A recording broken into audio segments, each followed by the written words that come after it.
Hey, world, how are you? We've just been hanging out backstage, off screen, whatever, talking about Stephen King novels and various aspects of Stephen King the person and all that stuff. So, I guess we're entering the horror portion of this coronavirus pandemic, in case we weren't already there. Uh, First of all, everyone, I apologize for last week, my camera disaster, not my camera disaster, my internet disaster, but it appears to all been fixed. We've done several streams since then. For those of you who were excited about the game last week and then it fell apart, I apologize to you. Let's get back to it, though. Yes? Hey, players, awesome, group people. We're going to do this sort of weird hybrid thing where we may revisit some of last week again, and we may move forward a little bit, and we'll sort of see what all happens with all of that as we go. But for now, at least, let's start with getting some beliefs down for you guys. You can have the same belief as last time or a new belief based on new information. That's between you and your character. So let's check in with everyone's beliefs. Faye, how's Juniper doing? Well, it's kind of interesting because while yes, I think I decided I was caught between changing it and not. But before it was that she needed to help Samhain find a ritual to speak to the creature under the ocean safely. But now that the cats are destroying the living room, I've changed my mind. And I think that in this case, Juna's belief is going to be that the threat against them is going to be the most dangerous one. So she would actually like to try to take steps to route the spy in the organization.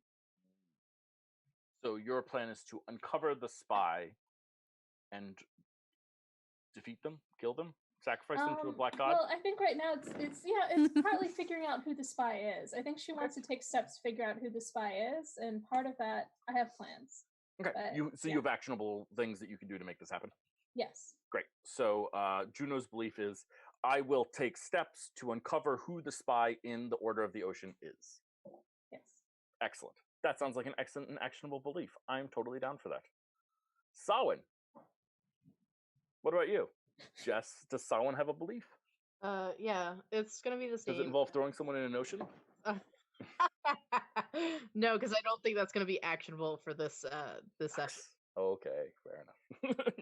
What's your belief?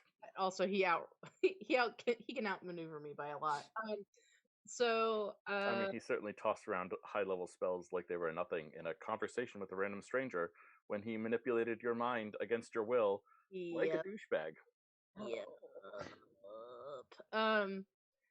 So I'm using the same belief as last week because I do have actionable items I'd like to do on screen today. So I am taking steps to fortify my mind and protect myself, my family, and my found family. Just out of curiosity, who is in your found family? Who's in my found family? Everybody in the group.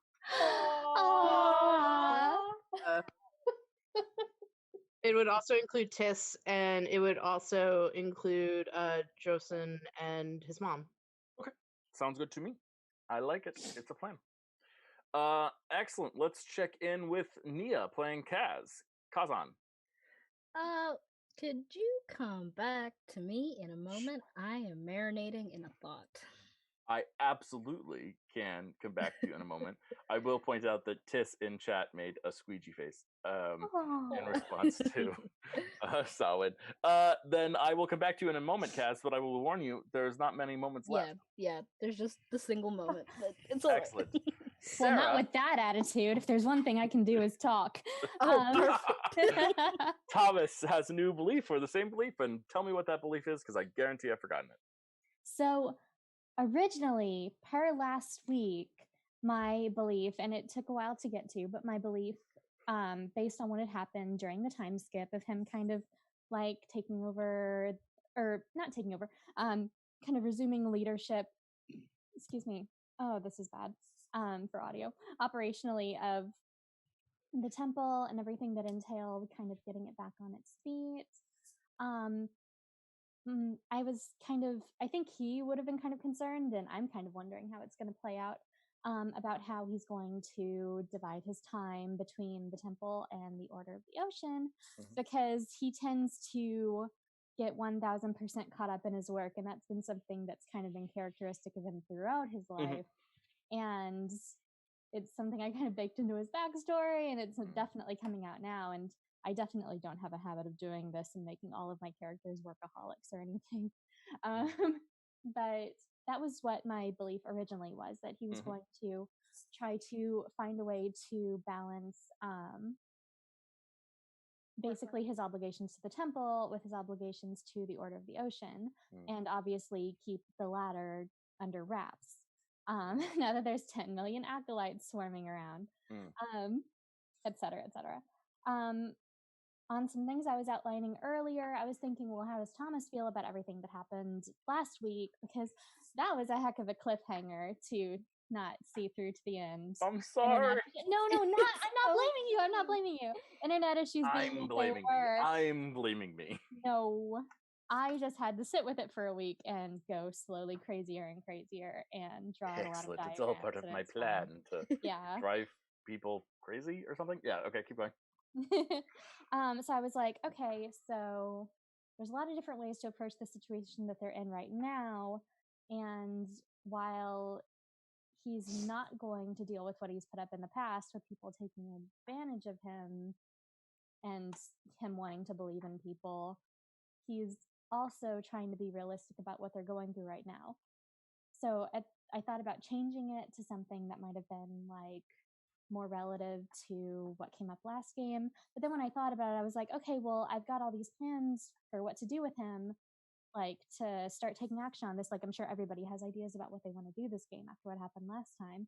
But at the end of the day, it's going to take a lot of time to enact this. And so that's when I went back to my original belief of trying to find a balance of time between the temple and the Order of the Ocean that is actually workable. So I think I'm going to actually stick with that, because all of the plans I have for him are going to kind of put that to the test, and I want to see if he can actually get it done based on some of the ideas that I have to put it into effect. Is that enough talking, Mia?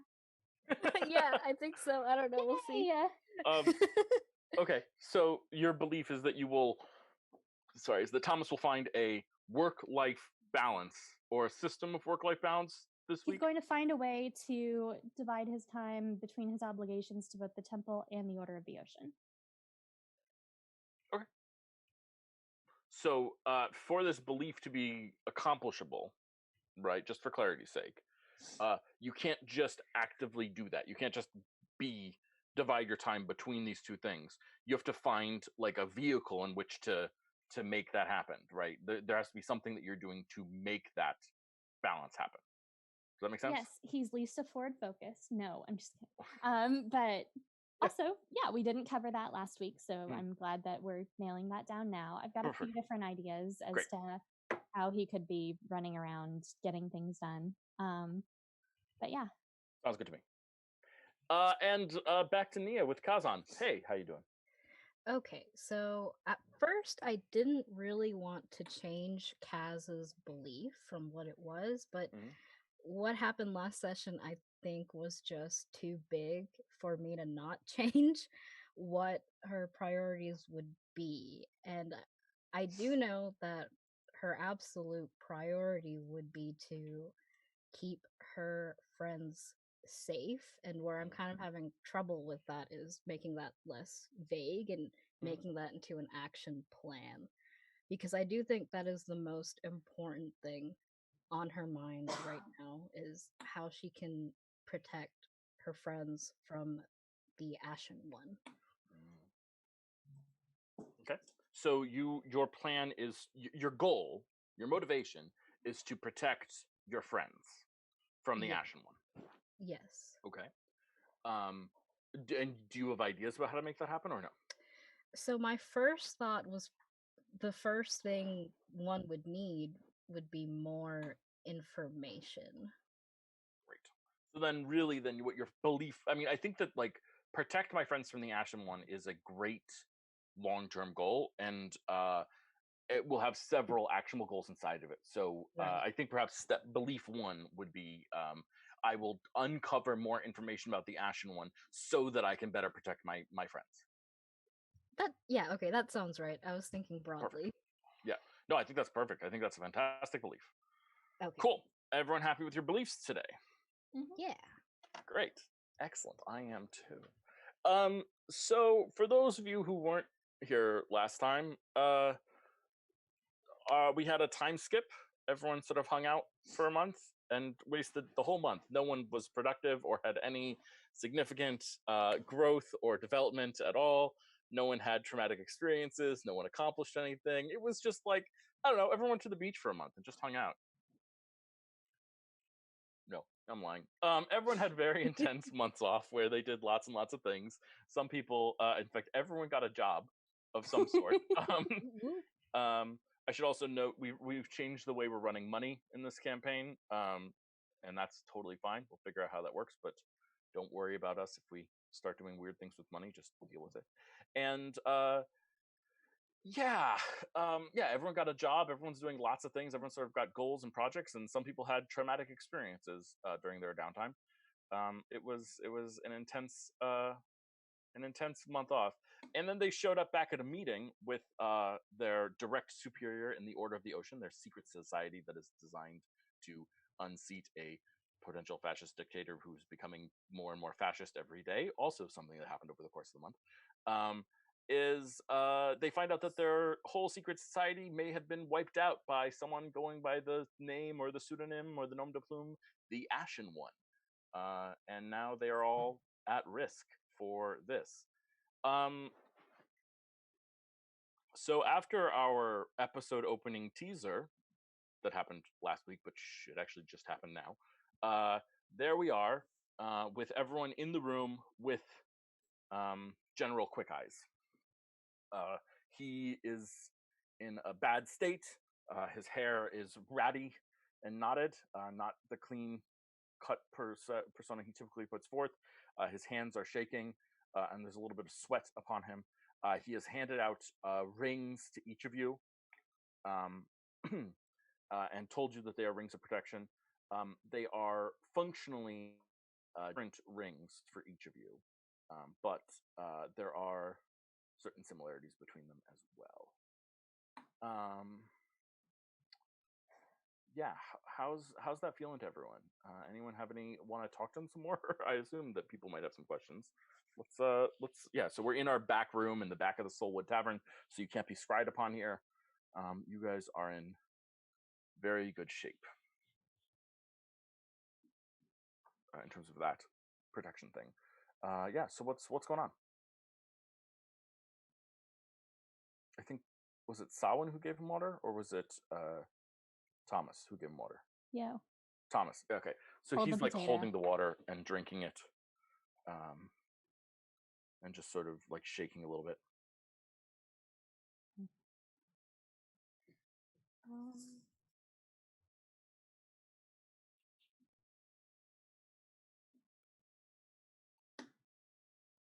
So,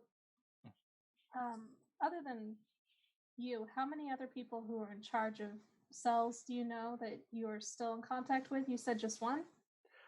Yes, just one that I know of is there, but there might be more. I don't know. What's their moniker? He is the Manta Ray.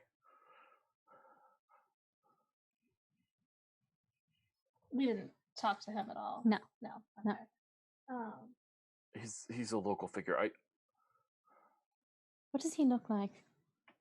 We probably can't ask that. I'm not certain if I should say. I'm not certain what we're doing here. I mean, it's fine. We can ask anything. He doesn't have to answer. I'll say this. I know his. The reason that I'm still in touch with him is that I know his name. I know who he is. Is this somebody you trust? It's not someone I really know super well, I'll admit, but he's been part of the organization for a while. And Someone trusted him. So are people in the city being killed now, or was it just people out in the outskirts? Like, is it moved into the city? Has this Ashen one person moved into? It's hard to tell. The information is sparse at best. It was definitely the ambition of the order to spread out to sort of get into the countryside where these tendencies, these political tendencies, are on the rise, and so it was our desire to spread out a little bit. This was sort of in response to your guys' actions at the party. Well, were they our actions, or were they all of our actions? I mean, really, let's share credit where it's due. Yes, of course, Thomas. But it was necessary that we start getting out there and getting ahead of the message and trying to share things, and then I don't know. I guess someone trusted someone that they shouldn't have, and I mean, that's a lot of people to eliminate for just there being one weak link. So either someone very high up in the chain is being spied upon in some way, or someone high up is an informant, or this is more widespread. I mean, did you say these were all your cells that were being targeted? Not just mine. I'm aware of others. We didn't really organize this thing super well, I guess. But There's bristles.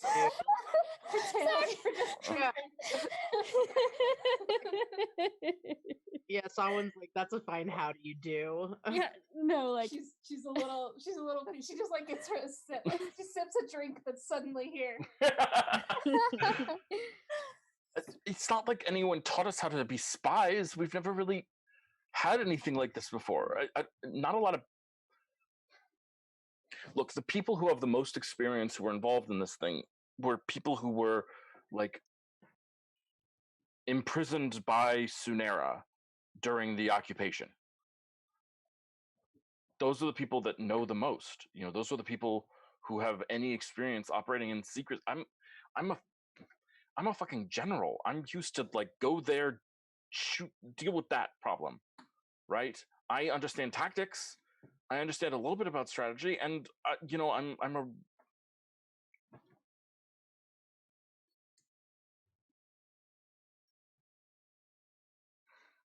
Can I insight him to see if he's bullshitting us about like not knowing how to do spy ops? Because I feel like you don't make it to general unless you have the capacity to be able to do.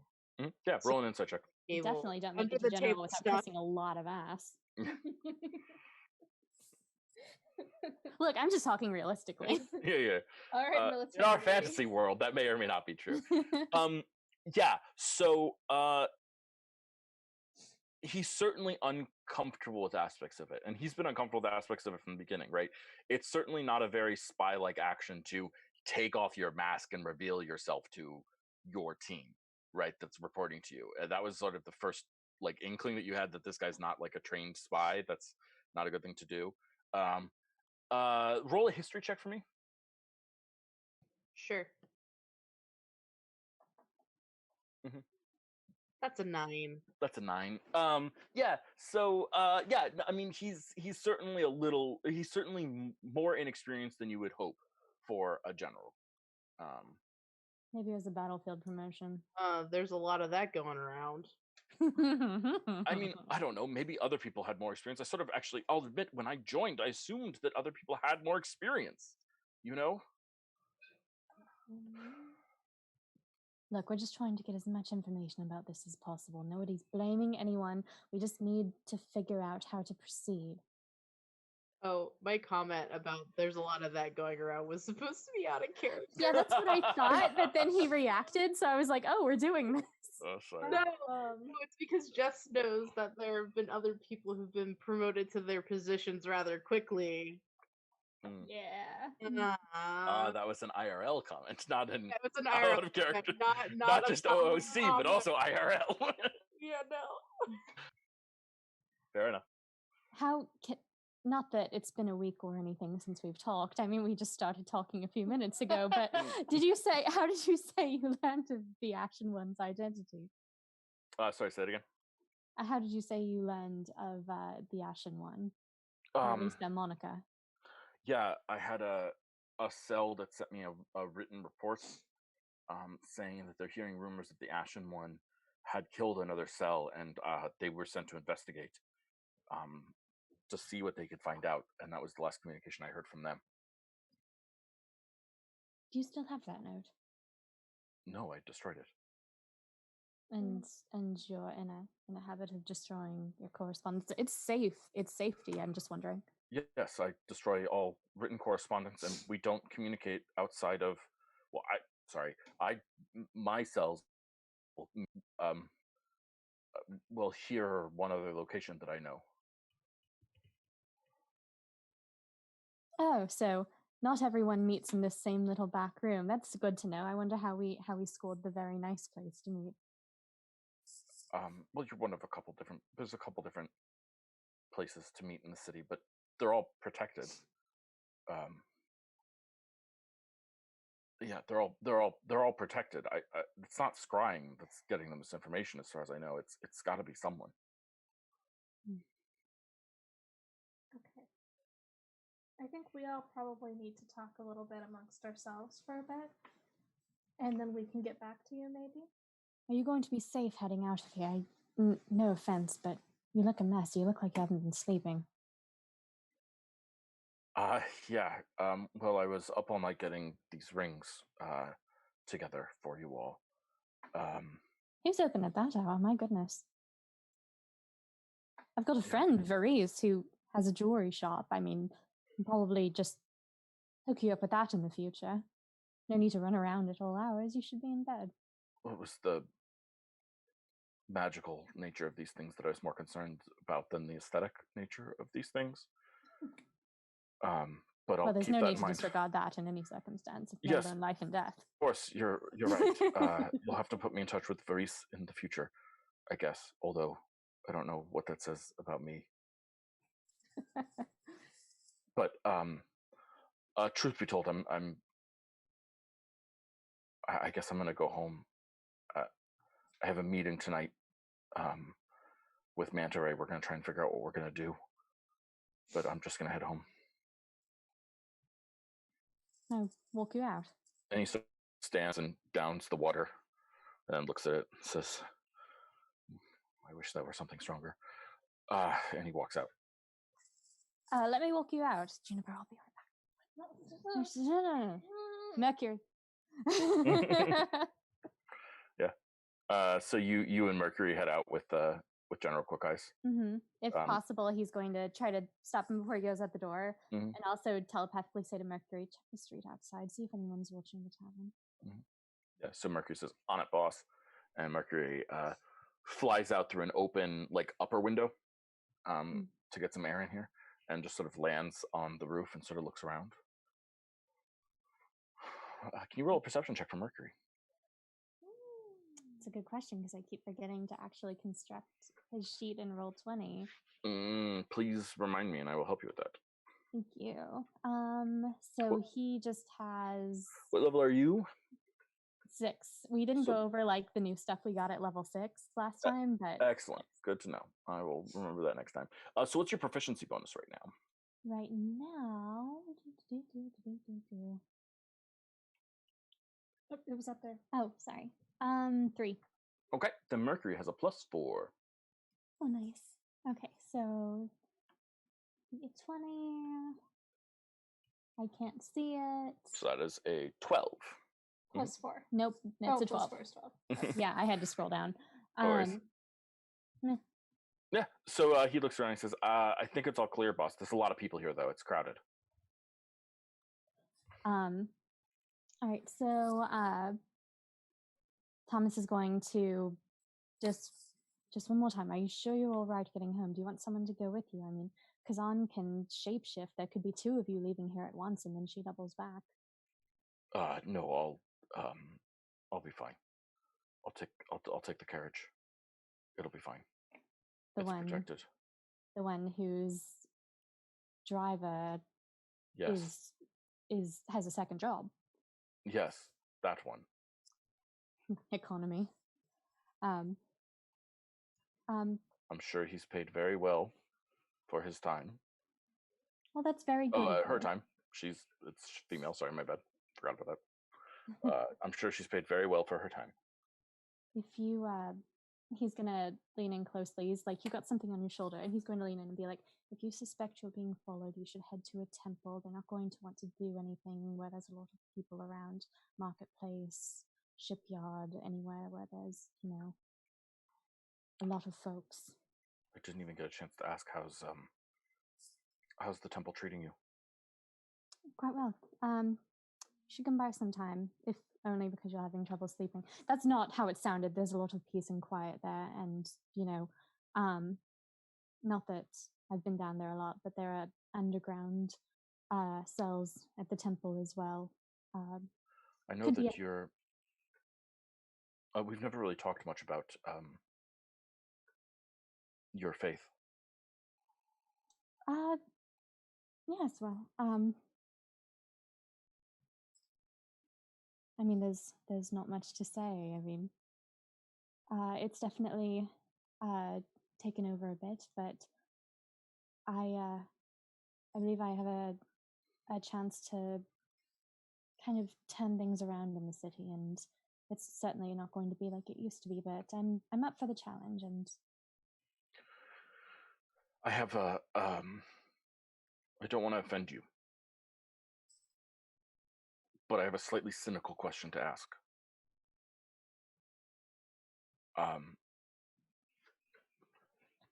Would you be offended if I were to, without any real belief in Tamden or care, were to convert to, like, would it offend you if I started worshiping Tamden regularly, coming to your temple regularly, even though, like, I don't, like, I don't get me wrong, I believe in the gods and all that, but like they're just the gods, I was under the impression you might have been one of Dawa's. I mean, all soldiers are to a certain extent. That's Dawa's domain, but I don't know. I've never really had much room for the gods in my life. It's hard to worship conquest when your first real war was one of freedom fighting against conquest. I mean, that's not nothing. No, of course you can. I mean, honestly, I'd take that over an overzealous reason to worship any day. Fortunately, Tamden remains, how would I say it? Malleable to an extent. The way its domain flows, it doesn't really. We often get people coming to the temple from other callings, other faiths who have who they find less satisfaction with him. They're looking for some calm, and I don't think anyone would bat an eye if you were to stop by, even if they knew your background. I think that people would think it was normal. I'm less worried about people and more worried about you.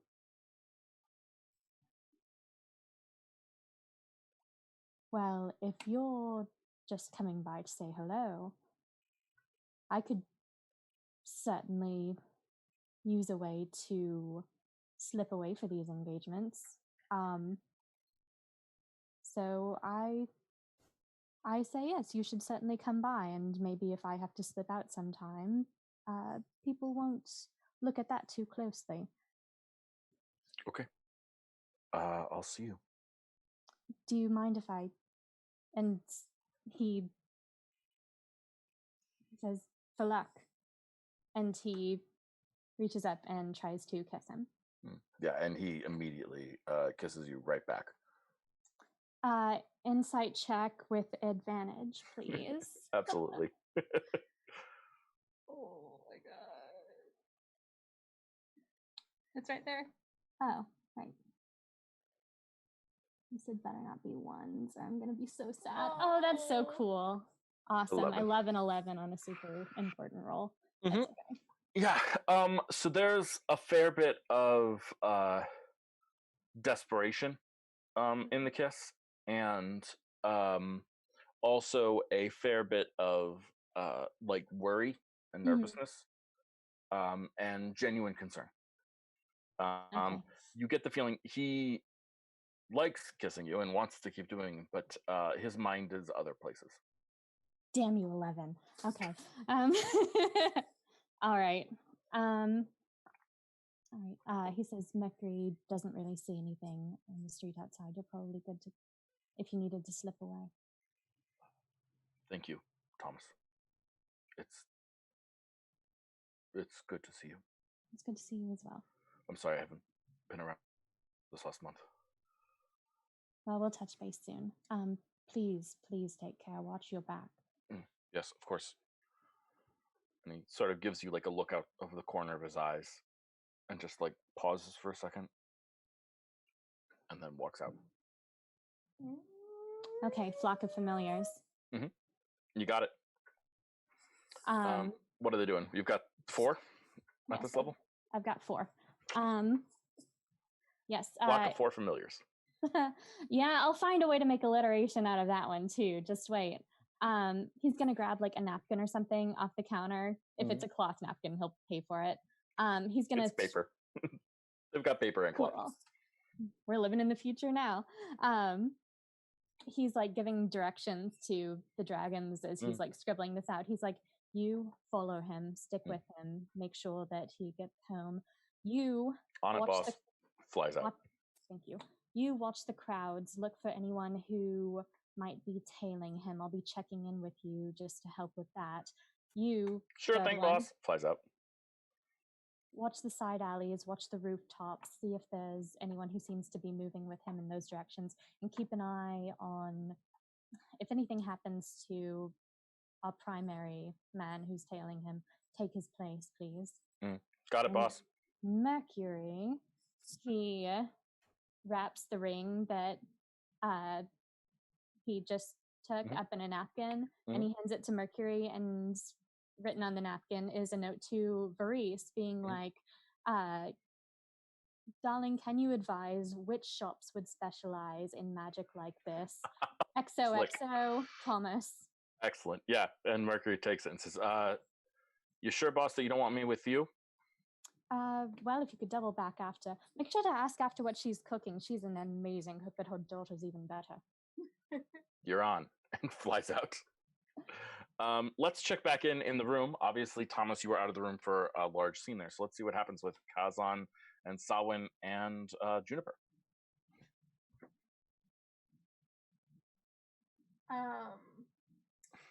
Well, Juniper's freaking out. How's everyone else feeling, guys?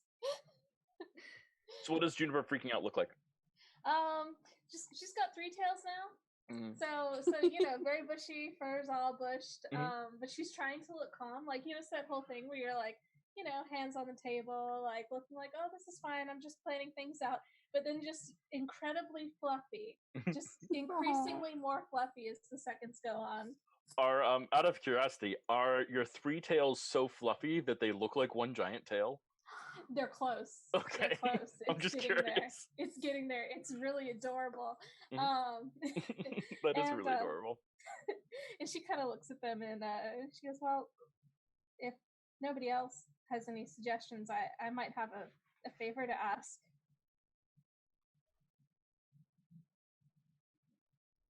How would you all feel about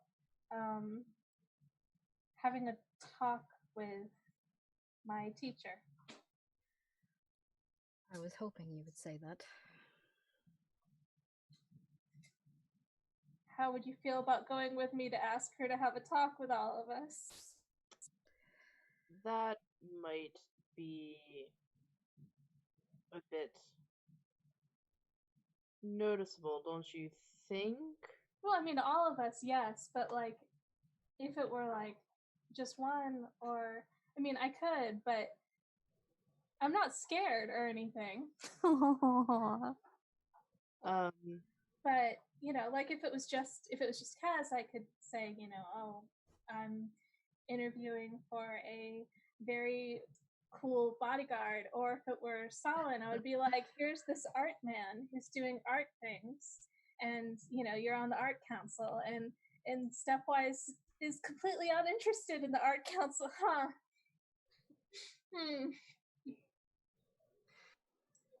But I think we should talk to her tonight, if possible. And if one of you were to be with me, we could probably get the word out to everybody else that we're doing it. Yeah, I'd like to go with you, Juniper. I think we're way in over our heads, and we need some guidance here. Thank you. Do you think it might be wise if I see her, Juniper? Given the current circumstances, and then Samhain looks at the ring that was just given to him, shrugs, puts it on, and then on the same finger that Thomas has the Duty Branch ring, and Samhain just plays with the ring in his finger, looking at Juniper. I don't think that would be an issue, really. Considering that Samhain had that whole thing where they owe him a favor, Juniper wouldn't know about that, but she'd be like, "Oh no, it's not an issue anymore. I mean, she gave me information about it a month ago and hasn't really commented on it since, and nothing's happened." Okay. I think it was really just more she was worried I was going to try to, I don't know, become one or something.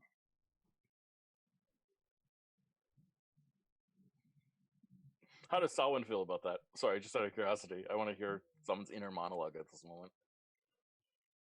That it's not a problem. Yeah, Samhain still thinks it's definitely a problem. Yeah, considering that oh yeah, and Juno would know that well, Algernon did. He would have told her. That's true. But he definitely still thinks it is a major problem, and definitely not something that should be taken lightly. And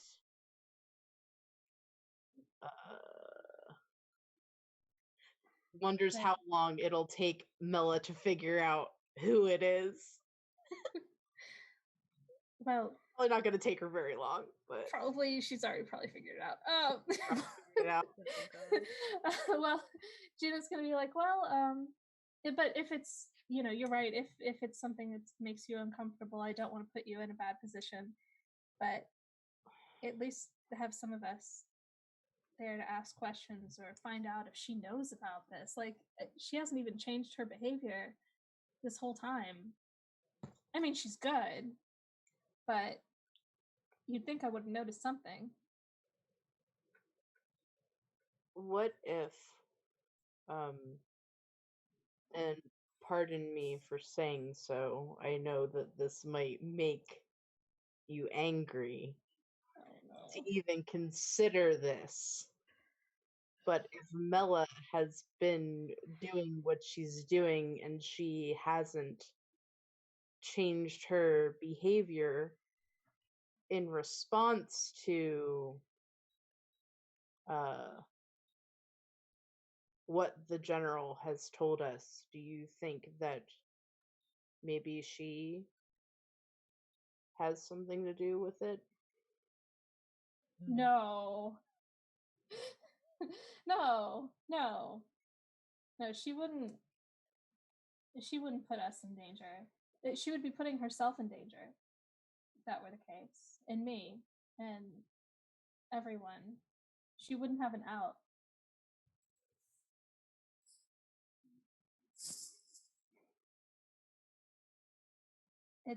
If anything, it's probably just that she didn't want to worry me with it.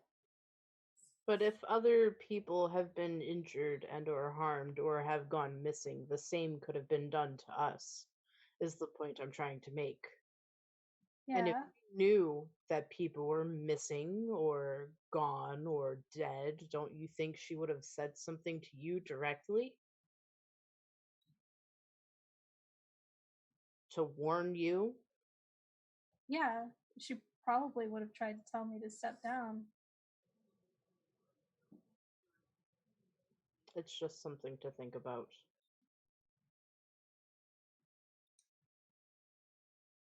Well, either way, talking to her is a good first step. I think this is the point where Thomas comes back in. Did I miss anything? No. Just a very fluffy fox. I know this is a serious situation, and I'm not going to have him patronize Juniper, but he is like, oh my gosh, that is adorable. Sorry, I can't. Well, How's the general? Sleep deprived and paranoid. I sent some dragons after him, and Mercury's on an errand. What's our plan? Well, Juniper was saying maybe it would be wise to talk to Mela. Oh boy. Oh, charming. We've been overdue for that. yeah, I asked Kaz to come with me. Probably better not for us all to go on one go. Oh, I disagree. Why not all show up? At her place? All of us? It's Won't suspect. that be incredibly suspicious? I don't invite any of my friends over, ever. Darling, I mean, like, do you Alan have doesn't even know where I live. Oh, Alan. Oh, he's my study buddy. Solid knows about him. But anyways, like, I invite nobody over. Thomas is like making eye contact with Saul and like raised eyebrows. It just looks at Thomas and just shrugs. It's just somebody that I study books with. But Oh, of course. yeah, magic stuff. But Naturally.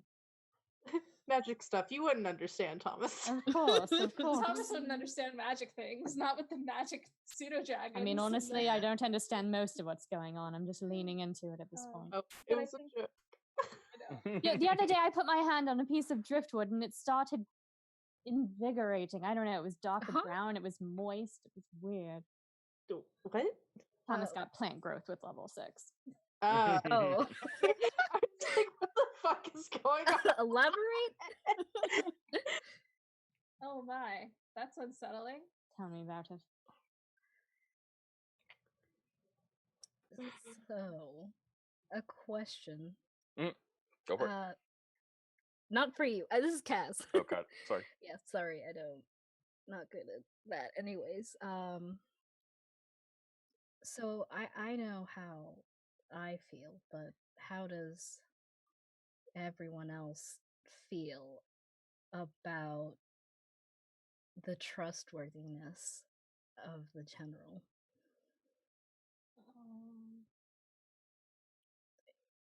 Do we think he's holding anything back? I think he's holding something back. I'm trying to remember from what one of my rolls last week, because I know I did an insight check on him last week. Yeah, you didn't get a great roll. I didn't get a great roll. Yeah. Bugger. You got a 13. That's better than me. That's not as bad as I thought. No. Thought it was based on your statement. I thought it was way worse than that. Let me double check. Let me see where I it is. think mine was really bad. I had a roll and it was really bad. I regret rolling 9? well. Yeah. Oh, and Jess, sorry, yours was an 8. I'm wrong. Oh, yeah, so I did roll bad. Yeah, so you did roll bad. Buddies. I regret rolling well for everything that we did over the break because I was looking at that list of 20-something stuff. I was like, I'm about to go down hard. This is not going to keep going. I just think that the general has bitten off more than he could chew. I think he signed up for this thinking it was going to be like another mission and didn't realize how much work was involved in And then Samhain just kind of like gestures to the whole room. Well, some people get to a certain rank and then all they know really is leadership because they forget the rest of it because it's not what they're doing every day. And sometimes it doesn't always suffice, but I guess I just found it a bit unnerving that a man of his rank and position would be so shaky. But Yeah. I guess what I'm really asking is, do we feel like we should maybe spy on the general? oh, you mean like send a flock of tiny dragons to follow him around? Oh. Did you do that? I have no idea what you're talking about. We're supposed to keep secrets in this order, haven't you heard? Ah, okay. It's going to be all right, June. Well, unless we all get murdered. I would not. Let's hope not. I think we shouldn't take anything for granted at this point. I think there's a perfectly plausible way that he could have just gotten over his head in all of this. I mean, when we were at the party, he was more or less keeping pace with the subterfuge until we talked to Kalia, who he had a previous relationship with. And coming off of that, he was a little shaken. He's just lost a relative lot of people in a short amount of time, and for all any of us know, we're next. So it could just be that he's not handling it well. On the other hand, it could be a guilty conscience that's shaking him up right now. It could be something he's not telling us at all. Memory gaps, things that, I mean, there are any number of ways for people to be compelled to do things. I think we should have faith in people, but we should also verify. I think that our trust of people should not extend beyond this room, meaning the four of us at this point. I don't know. I think Alum seems super trustworthy. You know what? Who are you? How did you get in here? Hello? So Study buddy, guys. It's God. I think that's a excellent place to end that scene, and start. Hey. Oh, go. I want to touch Thomas's ring now. I know how to meditate. Oh my God. I think that might be a new scene. If that's okay. Yeah. I just wanted to make sure we didn't leave the tavern before I did it. No. I think oh my God. That's great. Awesome. Yeah. So let's just touch in on what people want to do next. I want to move forward, not be stuck in discussing forever what is going on when we could be making things happen. So let's step in there. What things do people want to do? Someone wants to touch Thomas's ring. What things do people want to do? I'm just curious. Is that something that like we've got a bunch of people who want to be? Does everyone want to be here for that scene? I would like to be there for that. I would definitely like to be there for that. I tell you what, let's all go back to the temple and we'll have a little privacy. Or does someone specifically want to do it at the tavern? That's So the tavern. Specifically like to do it at the tavern. Oh, The soulwood is gonna help with that. I vote the tavern. And Thomas is overruled, or Thomas rejects it, or what happens here, Thomas? all right, let's get it done. Okay. Mercury will know where to find me here anyway.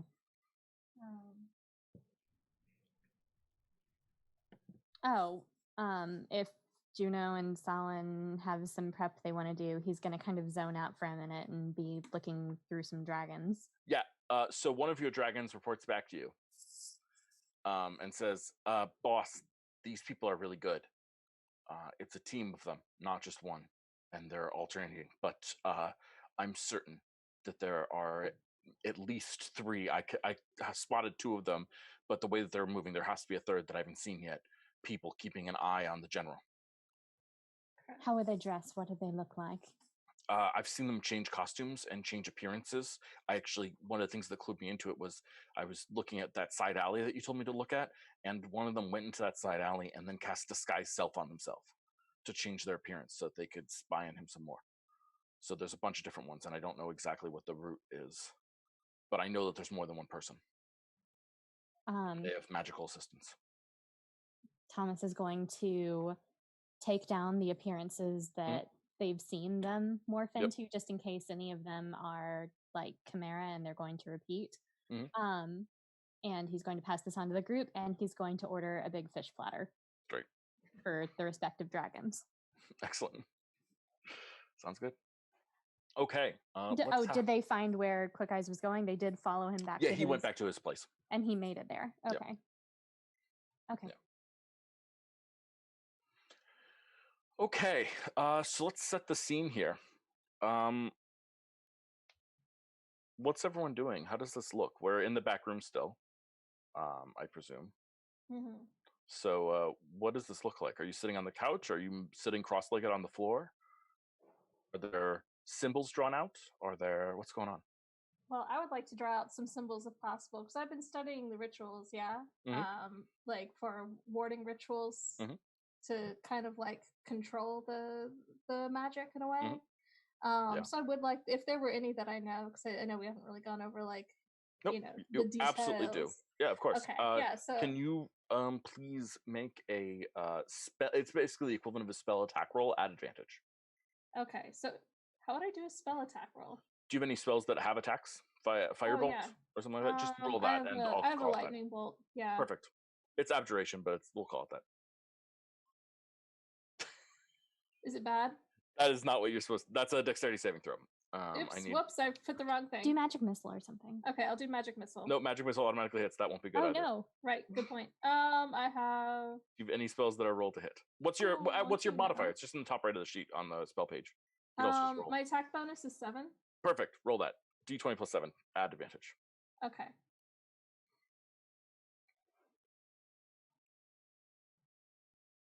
Okay, that's a 20. Okay. And what's your intent here with these protection magics? My intent with these is to, if possible, make it so that no, like while Samhain's magic goes out, no outside magic goes in. So like Samhain reaches out to them, but they can't conversely go through the other way. Like something else can't intercept. Yeah. The soul wood definitely helps with that and amplifies it. That gives you an additional +5 immediately. So that'll make it a 25. Does keeping that ring on that I have currently also help? Yes, it does. Yes, it does, but I think actually it's overridden here by the soul wood. The soul wood is more powerful. And so the soul wood, like the bonuses don't stack, if that makes sense. Yeah, that makes sense. Okay. Okay. Kazan, are you just watching along for the ride? Are you doing anything to help? Are you doing anything to hurt? So I would be near Samhain, and I actually have a spell, and I would ask him, Samhain, I have a spell that I don't know if it will be useful in this. I don't know if it would hinder you in any way, but I'd like to offer it if it would be of any assistance. And the spell I'm referring to is protection from evil and good. Absolutely. So you're going to cast this spell? Name for a spell. Oh, Salman, are you okay with casting? Yeah, I'm asking before I cast the spell. Yeah, let me read it for a moment. I have such an issue with the naming of this spell because it doesn't actually protect you from good or evil energy. It protects you from types of creatures. Yeah, the spell is historically named based on the time when D&D had alignment, and alignment was a mechanical thing. Now D&D has things that are because of alignment, but alignment is no longer a mechanical thing. Yeah. That gets updated next. Probably not.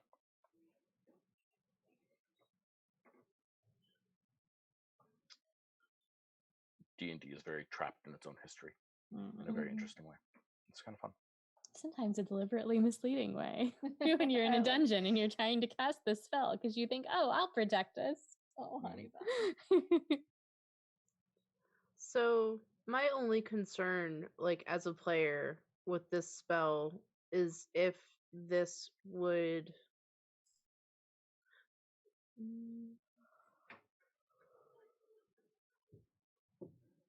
Actually, no, I think that'll be okay. I think Samhain will agree to it. Then Especially upon knowing about the creature of rotten bone. then upon hearing Samhain's approval, Kaz would place her hand on Samhain's forehead and cast the spell. Beautiful. Okay. Yeah, I'm gonna give you a +10 protection, raising you to 35. Cool. I also, starting at level 6, I have an aura of protection if that comes into play. So that means that increases Samhain's saving throws, right? Saving throws, a +4, because that is my charisma modifier. Nice. High charisma paladins, man. That is separate. That will not add to the bonus that we currently have going, but that will likely come into play. Okay. You never know. Just checking. What's the worst that could That's happen? a good thing for us all to be aware of. Yeah. It's basically a 35 right now. And Thomas, are you doing anything to help or hurt this? I think he would have been like mostly kind of skittish about this, but it's obviously something that's important. He doesn't want to put anybody in danger, but the group seems to want to go ahead with this, so we're going to do it. So I think he's mostly just been like taking notes from the dragon during this time and kind of lingering because he knows he's going to be part of it. Okay. And Samhain, what about you? What are you doing in preparation for this moment? What are you doing in everything? I have a question over the table. Go for it. So I used a spell slot at the beginning of last session for non-detection on myself. Okay.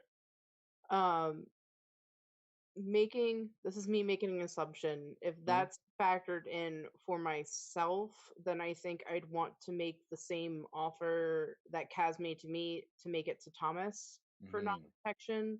Okay. Since we're using the ring to communicate and not necessarily me, if that makes sense. Absolutely. I think I'd want to offer it to Thomas because I don't want anything to happen to his cute little nudie branch ring or himself. Are we really going to commit to pronouncing it nudie branch ring? Yes. That's been decided. Oh God, no. Until you come, unless you want me to call it your sea slug ring, because I mean, I could do that. I was just expecting nudibranch ring, like no. Sailor Moon. I grew up pronouncing it Uranus, and I was just like, no, there's a nudie branch that you encounter that are not the way you've read them your whole life. It's fine. It's fine. We can pronounce it however you want to. Okay. Thomas, would you take someone up on this offer? Basically, to let me borrow the ring based on what? No. To cast non-detection upon you. Oh. So that whatever you're speaking to can't find you. I mean, yes. I think. Thank you so much. I think any protection would be prudent at this point. Yes. Thank you, Solon. Cool. Okay. That is my third level spell slot down. Excellent. Perfect. Samhain, is there anything else that you would like to do at this point, or are you just ready to dive on in?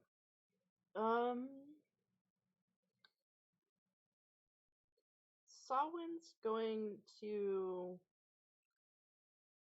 remove all the metal off of himself. Trim your nails, maybe. I'm just gonna remove all of my jewelry essentially and leave it on the table. I don't know how we would have practiced the meditation if it was just me and Juno. I don't know what that would have looked like, but I guess we should be as comfortable as possible. So everyone undress to your comfort level. No. I said to your comfort level. So I put on a sweater. No. I put on more clothes. I just meant as far as like sitting is concerned, I don't think that we should sit necessarily on the floor. I think with the meditation, since I've been practicing, I think it's okay if I sit in a chair I probably wouldn't want to sit up against the wall again. Okay. Because my horns are short and I don't have Oh. protecting my skull from hitting the wall. So if the event that shit backfires, then I will just fall to the floor and not into. Should we tape pillows around his head? Should someone hold Solon? I think someone should hold on to Samhain. I'm too small. I can't. And I'll be holding hands, so that's not a good perspective. You want Because me you're to strong. hold Samhain? Samhain, do you want me to hold you? He's just gonna look. Just gonna blank face look at Thomas. Like each of you in turn. He just blinks. He's Look batting his Thomas. fucking eyelashes like he has since he was 16. The great thing is Juno suggested it. She's free and clear on this one. He looks at It's Juno. okay. I'll take the fall. I'll be dead soon. What? Oh my god! Death is coming for all of us. You've got a long life ahead of you. I'll be out of it first. Not if the Ashton one gets us, but okay. Not with that attitude. Okay. I think. Anyway, what were we talking about? We were talking about I think I Kazan. need to be helped. I appreciate the offer, but I think I should be okay this time around.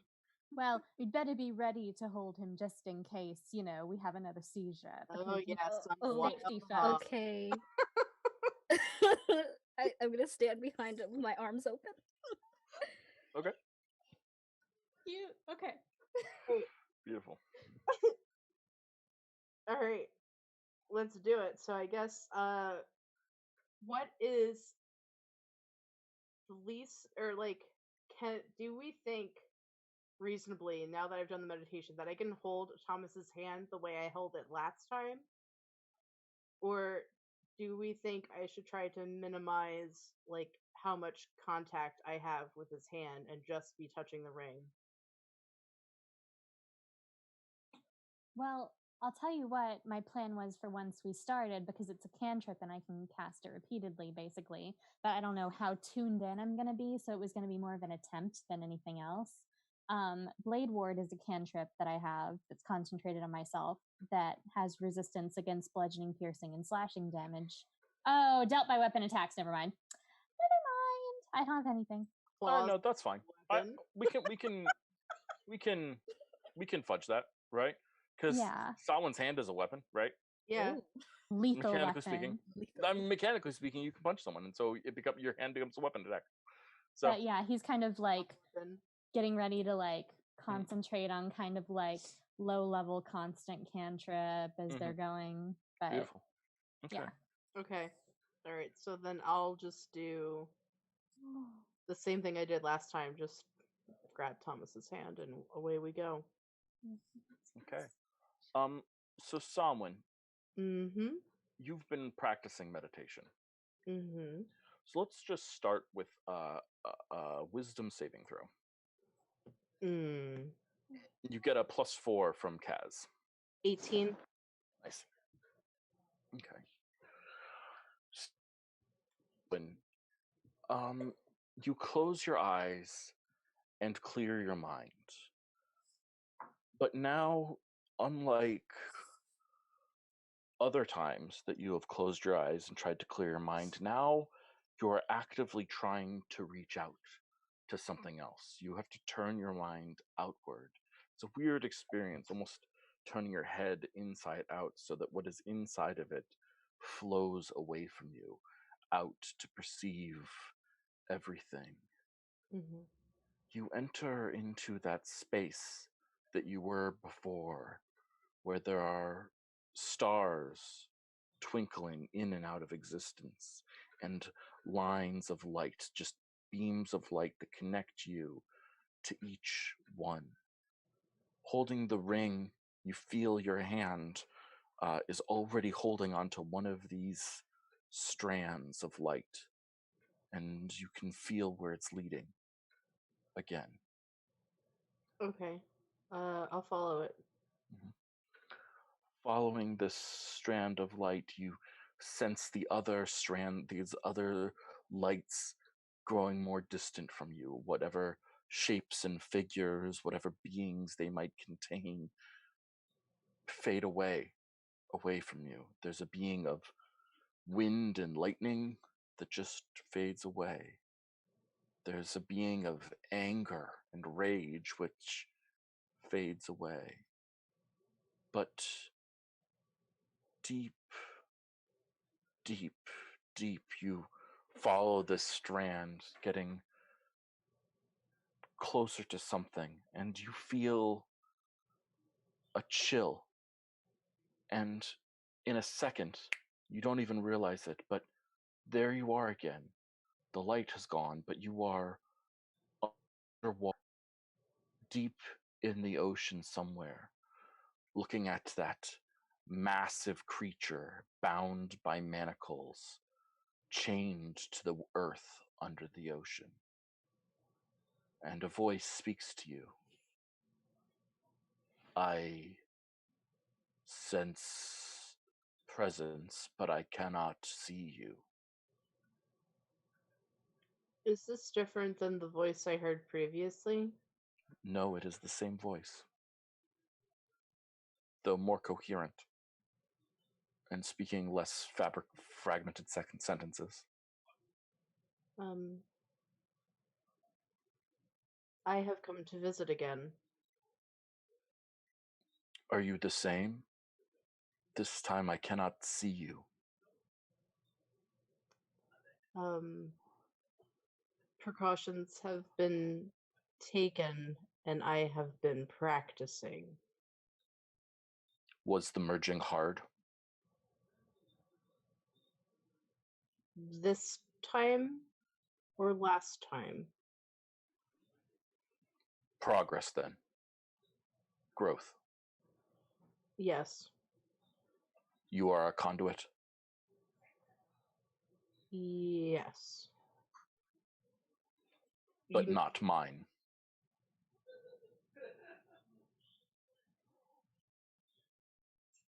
I don't know how to answer that. I don't quite understand.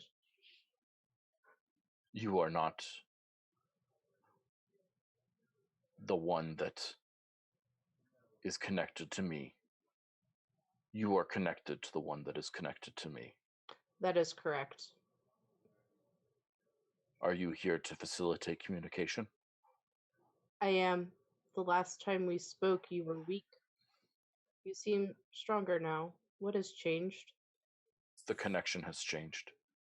I am still weak, but your ability to perceive me is stronger. I tire. Is there anything we can do to help you? That one, the one I am connected to, he can lend me strength. He can lend me power. Help me hold this creature here. It is immortal.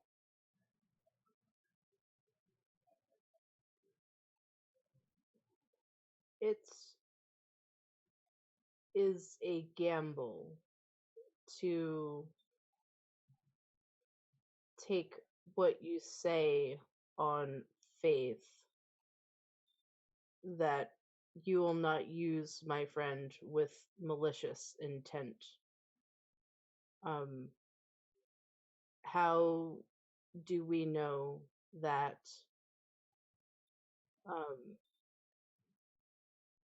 what you tell me is true? Is there a way or a token that shows good faith? I grant him power daily.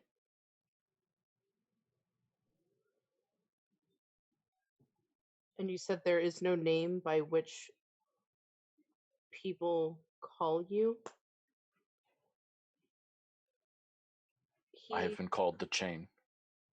The Chain.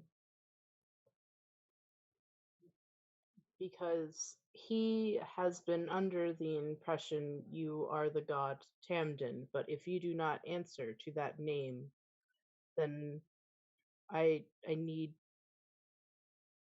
I need more information to bring back to my friend. Tamden is no longer in this world. Tamden has died? No, the gods have... They are no longer among us. Can you repeat what you said, Matthew, because the audio cut out a little bit? Mhm. The gods have been sealed from this world. They are no longer among us. They do not walk the lands of Isaim. Who sealed them away? A mighty group of adventurers who came across devices that allowed them to alter the rules of reality itself. They bent the laws of the universe to their whim and changed life as we know it for all. And that change made you. And then like Sawin will gesture towards the manacled being. The change made my role necessary. Before the change, Tamden held this creature down. But when the change occurred, something else must hold it. At least something else must hold it if we wish and if we choose to value the lives of mortals. Are there others like this one? Many. That also. And many of us bind them. Okay. But they offer power too. And many of their offers are more tempting than ours.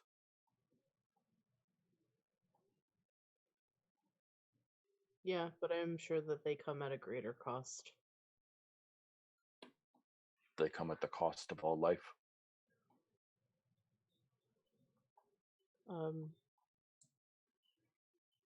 Well then, I shall not keep you. I understand that talking to me is taxing. It is takes away your softer now. It is softer now and easier. It still takes you away from your duty, but I think I have enough answers to bring back to my friend.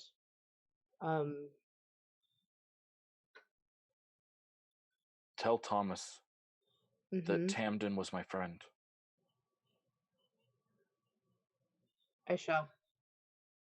And that I regret his time in prison. You regret Thomas's time in prison? Yes. Noted. And then Sawin will just walk back the way he came. So as you begin the journey back, when you were on your way there was this clarity of destination, this clarity of purpose. But the second you're no longer in the water, but back in that weird space of stars and lines of light, you feel suddenly thousands of voices calling out to you, tempting you, making you offers of various sorts. Sawin, I can offer you great power. Do you wish to get rid of an enemy? I can challenge him. It is my desire to inform you that Algernon and I are long enemies, and I can help you defeat him. Do you want more control over your family, over their offers, over what they do? All these sorts of different things, some of them speaking directly to you, some of them being things that you actually do want. Out of curiosity, Jess,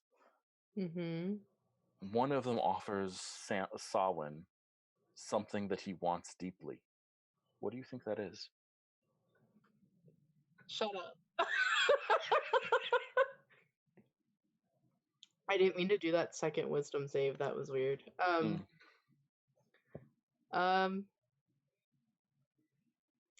think it would make him stop, and he'll look in the direction of the offer.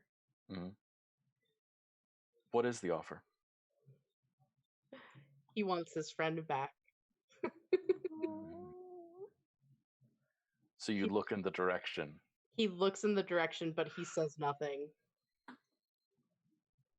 So the voice calls to you and says, I could bring her back.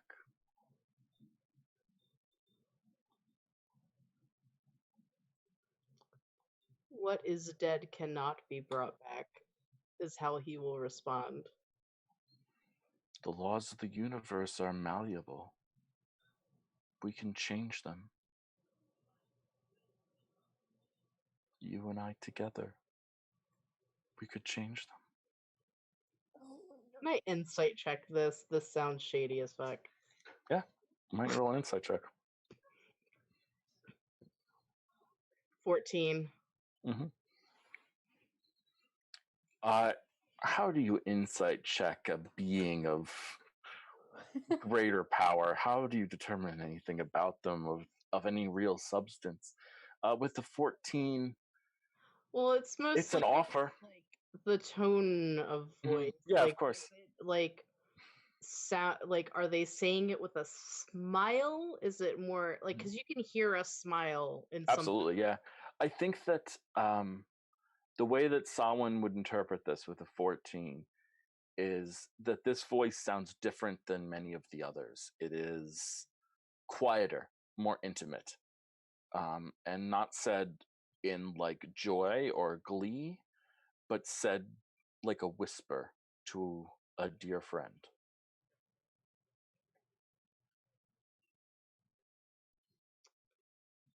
So someone's gonna pause for a moment and go, do you channel through my cards?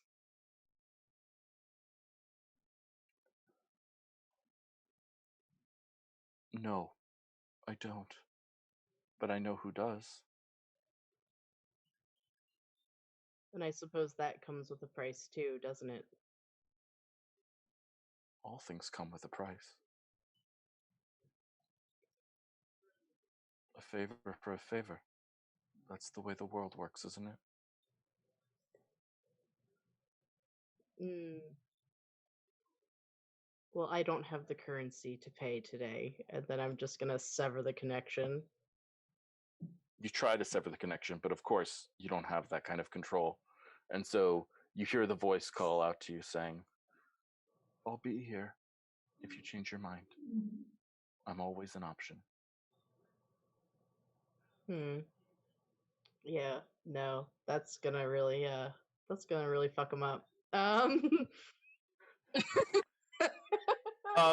Yeah, absolutely. And I feel that was, in essence, a dramatized out, successful charisma saving throw.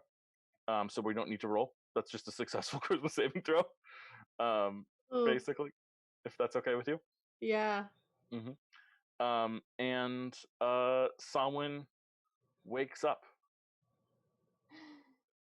Guys, from your perspective, Samhain sat down, held Thomas's hand, meditated. Thomas, you noticed the ring sort of vibrate every once in a while, like a little soft buzz. And then someone opened his eyes and returned. Did Gaze of Two Minds not work? No, it did not.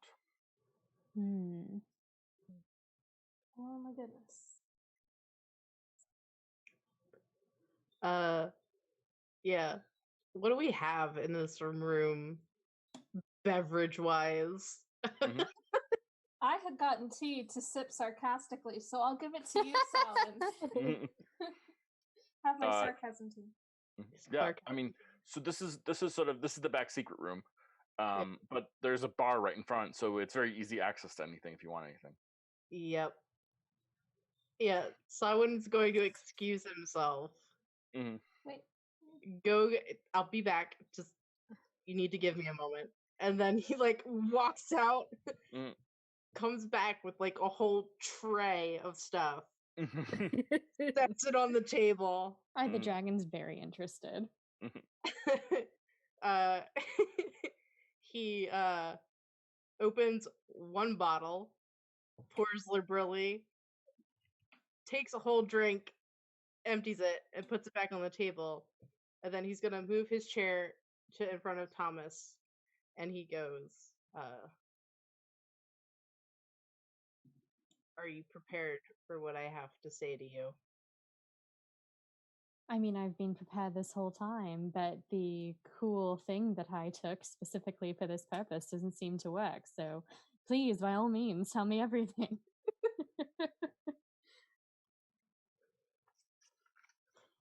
And then, once he addresses Thomas first, he's gonna look at Kaz and go, "Are you ready for what I have to say?" You No. both are. You both are.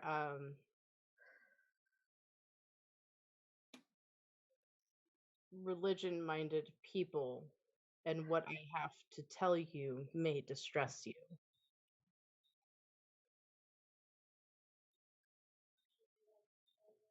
Are you going to be okay with what I tell you? I mean, the other day people told us that the water turned to blood, and now Yemis and Gyatso are married. So, please, by all means, go for it. Well, I've got some good news, and I've got some bad news. The good news is that Dawa and Gyatso are not married. Yes. Because there is no Dawa or Gyatso or Tamdin.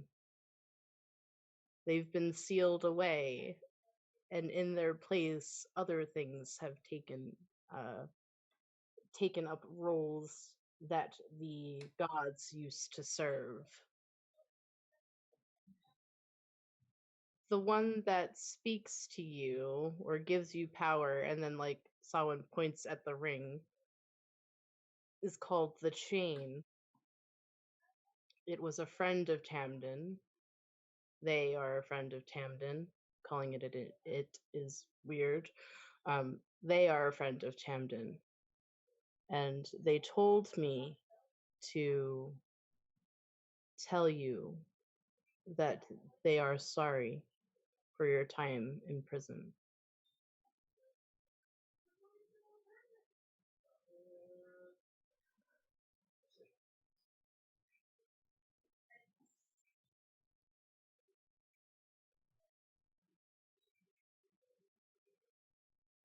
And did it say anything about how it knew about any of that?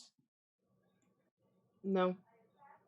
But if it's taking up the roles that the gods once did, then they can see a lot. They know a lot. They know too much. I mean, it said this to you. We don't have any proof of this. You only have my word. I am merely an interpreter. And Well, your word is your word, but it could have been lying to you. You mean to tell us that the gods are all gone? not the gods aren't here. They're locked out of the house, so to speak. Oh, But they were Kaz. locked out of the house. Other things took up residence. Many things. For how long? Sinister things. Good things. It didn't say. It did say that the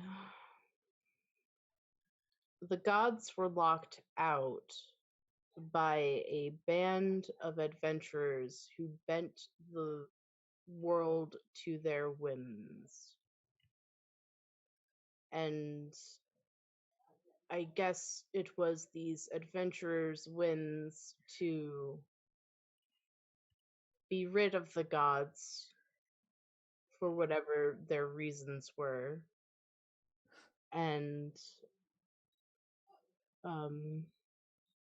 Oh.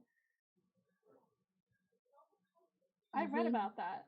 to tell me just a group of people sealed away the gods because they felt like it? How is that even possible? How do mortals accomplish something like that? Well, a lot of people, I think, have to do it. This is just a quick question, Matt. This is from the book that Juno was reading, right? Like, Juno read about this. What? You mean my lore lines up with itself? Yes.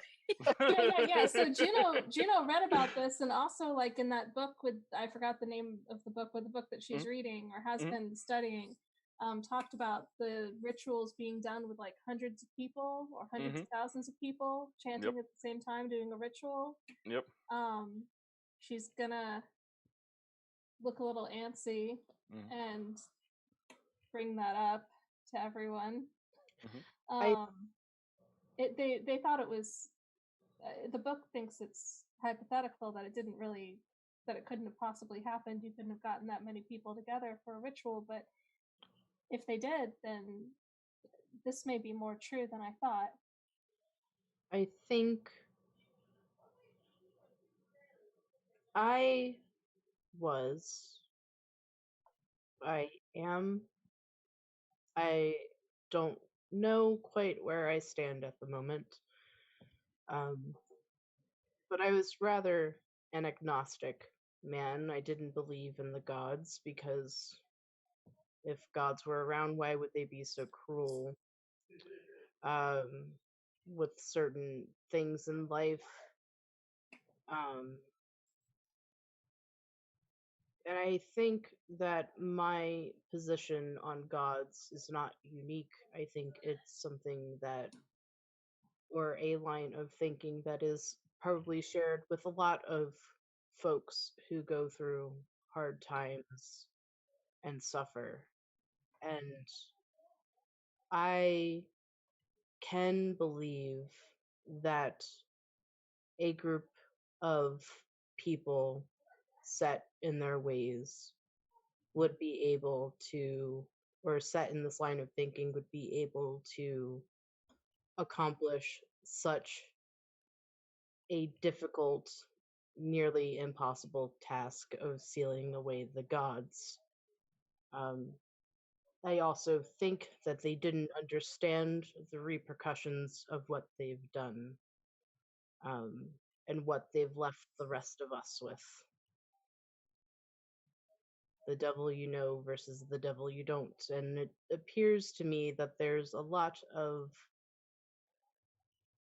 beings that have taken up residence in the space that the gods have vacated and are performing similar functions, so they might as well be the new gods. And it appears the chain, Thomas, is your new Tamden. They are growing weak, and they are keeping something monstrous shackled to the bottom of the ocean that only knows rage and destruction. And the chain says that this was the role that Tamden filled before Tamden left, or was pushed out. Tamden. Right, just a point of clarity. This was a role that Tamden had before. A role. Not, not the only one. Just a role. Just putting them.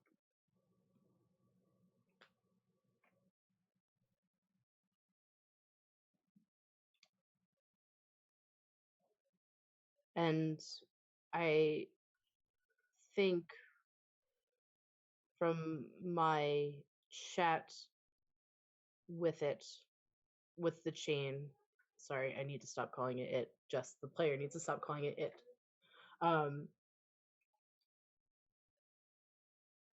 think that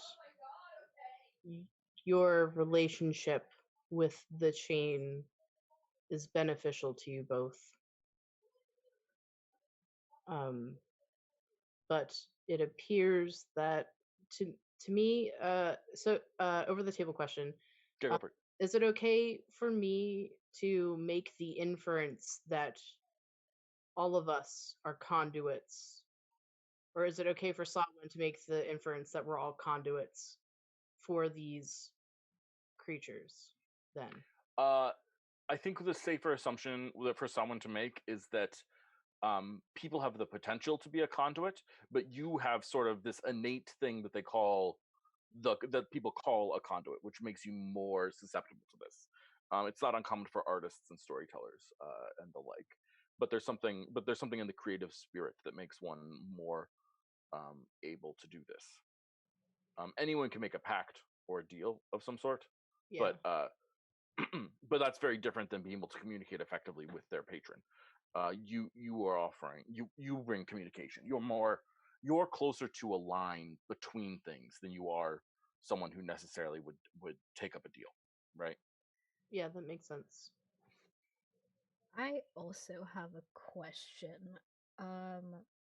I know that the wording in the player's handbook is that a paladin's power is from their oath, at least that's what I understood from it.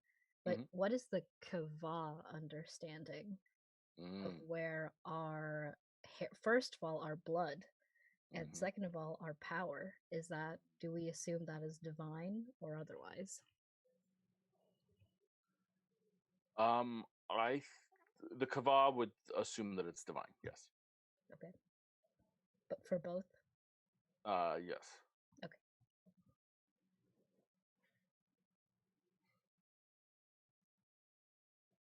And it's worth pointing that on some level it may well be, right? Like, right. I want to clarify something for the sake of clarifying. Clerics exist. Yeah. They do clerical things. They've got clerical magic. So something's happening. Okay. The whole story may not have all been revealed all at once. I know there was a lot of lore dumped there, but that doesn't mean it was all the lore dumped there at once, if that makes sense. Okay. Yeah. Or certainly it might be lore that leaves. It certainly might be lore that leaves more questions. Mm-hmm. That's what it seems like. Thomas, how are you feeling about all this?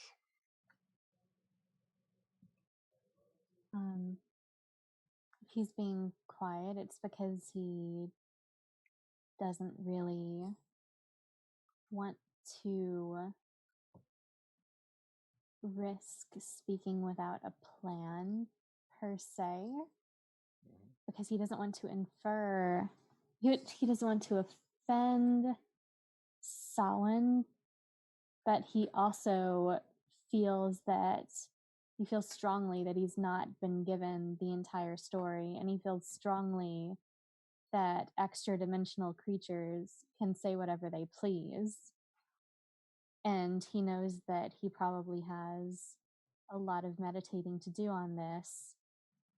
And also, in a more present part of his mind, there is a shape-shifting, disguised group of assassins stalking the streets, and that he's getting a strong sense that this may have been a mistake at this time, because it's going to be incredibly distracting, because all he wants to do is run and talk to everyone he can and look up everything he can to try to research it, and they don't have that luxury right now. So he's staying kind of silent just for a few reasons. So with that, then, I think our camera just sort of zooms in on each face in the group in turn. Samhain, who has just told this story. Juniper, who has honestly done an admirable job helping protect Samhain and all this good stuff. Kaz, having maybe a mild faith question crisis thing going on. And Thomas, his mind racing a million miles a minute, trying to figure out what the next thing to do is. And with that, we will take our break. Oh my gosh. Yeah, thanks. We'll be back in 10.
Okay. Hey world, we're back. We took a slightly longer break because we wanted to have a couple of rules discussions and clarifications and all that stuff. That's a thing that you do sometimes. You should all make a habit of that. Please make sure that if you are involved in role-playing games, that you and your group are checking in and making sure that everyone's happy with how things are going, that everyone's comfortable with things, that everyone is safe, happy, and well at the table. Even little things happen, and you want to always clear the air and make sure that everything is a-okay, healthy, and good, and that we're all exploring topics that we want to explore together. In this instance, the discussion, which probably could have happened on stream now that I think about it, but oh well.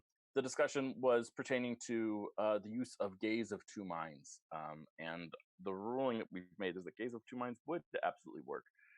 I said no rushed and haphazardly, without really reading the text of it, and so we were going to, we're not going to retcon it now. Instead, we're going to rule that Gaze of Two Minds was not used, and that moving forward, it will work again well. If we do that situation, if a similar situation ever comes up, not that I can imagine why that would happen, ever in a million years, and everyone seems okay with that. Great. Hi. Awesome. Then that's that. Hi, everyone. Welcome back to the Assassination of Primarch Magli Blackice, where we get massive lore dumps in the form of someone having spirit journeys of various sorts in a magical cosmic magical sense. This is one of our many shows on this channel. We've got 4 shows running on this channel right now. I know, so crazy. It was not that long ago. This was the only show running on this channel. It was December? I don't remember. Whatever. Well, no. It was we're not November. lonely anymore. It was November. But we have a show on Thursdays, The Lost Tomb of Akarut, which is a classic OSR dungeon crawl thing, 5e rules with sort of OSR aesthetic. And they are, mining through the world and trying to find some lost treasures. Also, there's an anti-corporate message going on there, and they're right now dealing with the futile difficulty of trying to overthrow a mega corporation. That must suck a little bit. Guys, can you hold on 1 second? I have, pardon me, guys. Marcus, can you take us to break, please? I get students.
guys, sorry about that. Shared living spaces and all that. Anyway, we've got 4 shows on this channel. We've got Mondays at 5 o'clock, The Assassination of Primarch, Magli, Blackice. We've got Thursdays at 10:30, The Lost Tomb of Akarut. We've got Fridays at 4:30, 4 o'clock. Damn it, I was so close. I was doing so well. I have no idea. Fridays, we have our Monster Hearts game, which is teenage monsters in high school living their lives, because teenage and monsters, that's hard to imagine. And Sundays we have our Chosen Few, people going to explore the region of the Kava, where Kaz is from, and try and learn the secrets of the Kava and uncover the lore of the Kava. So that'll be fun. And with that, back to it.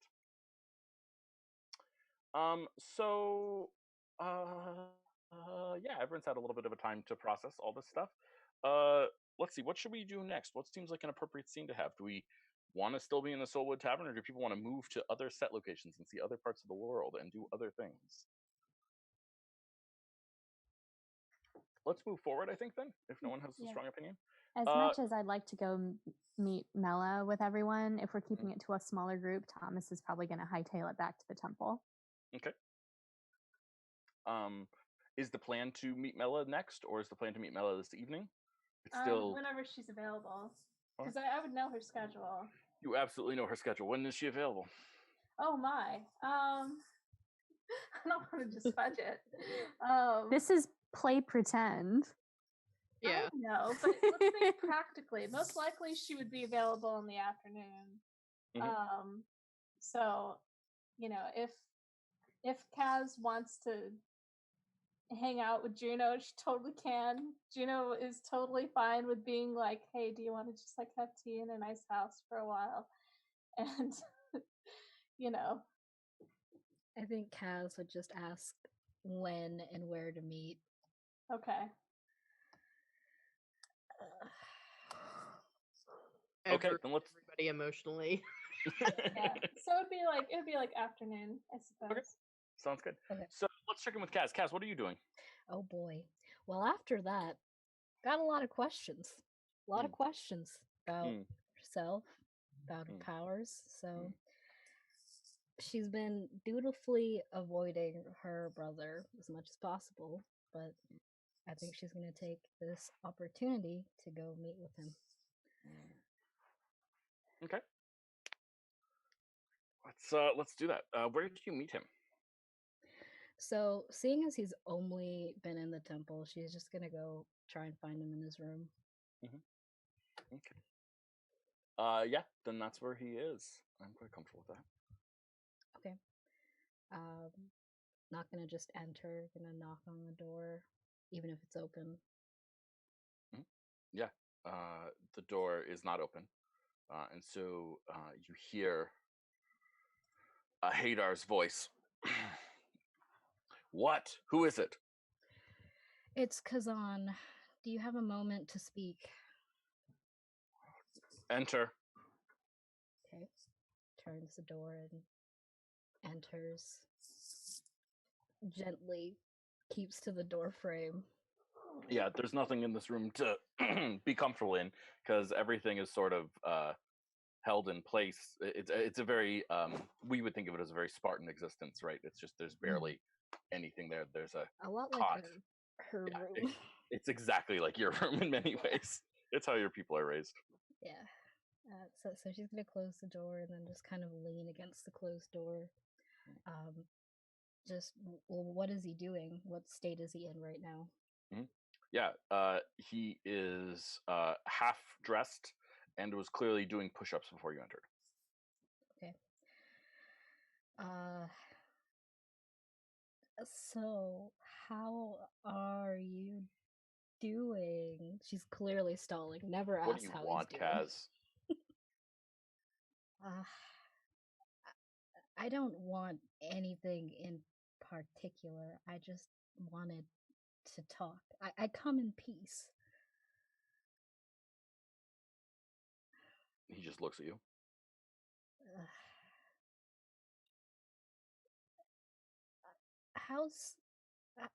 How's your faith been recently? Have you been praying? I don't know what you mean. I pray every day. don't Right. you? I do. And I know you do too. I'm just wondering, has it felt different to you? No. Bint Nazma. I see.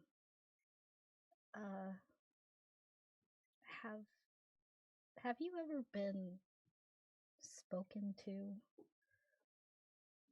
No. Okay. You mean like voices in your head? I suppose. Are you okay, Kaz? No. Do we need a healer? No. Are you hearing voices in your head? I'm not. That's normal, Kaz.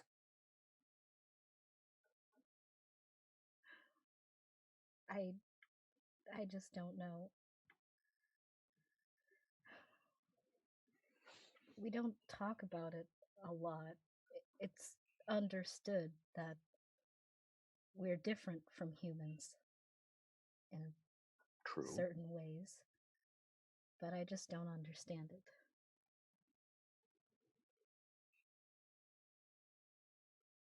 I don't know what you are asking. I don't know what I'm asking either. The humans are different than the elves. The elves are different than the kobolds. The kobolds are different than the dwarves. I can't really tell the difference between a kobold and a human, but you know, that's more hygiene than anything else. But we look very human. Indeed. I mean, the elves are different from the humans. You can tell from their ears, but we look very human. Yes. I don't know. What are you asking about? Our history, about where we came from? Yes. How we got here? That is what I'm asking. Well, it is long.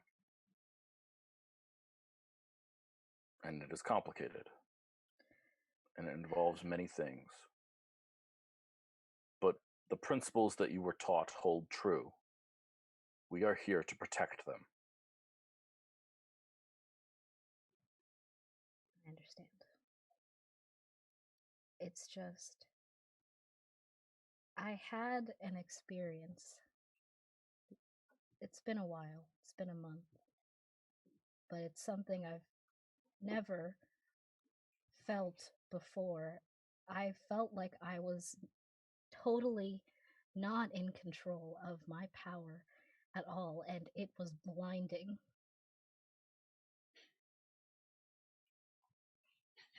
What did you do? I was angry. I didn't do anything, but I was confused and I was angry.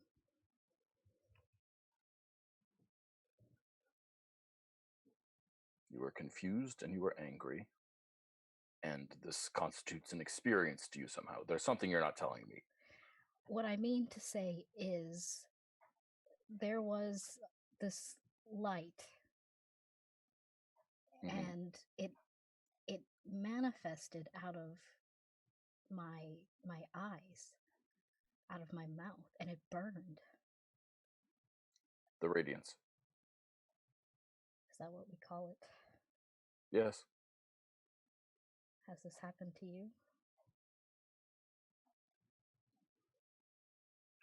Sometimes. Why?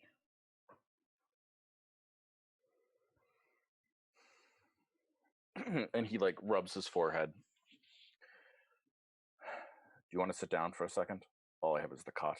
And he points. She meekly goes and sits down on the cot.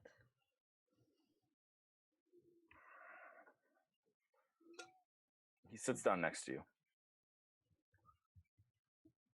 Kazan al-Nujum.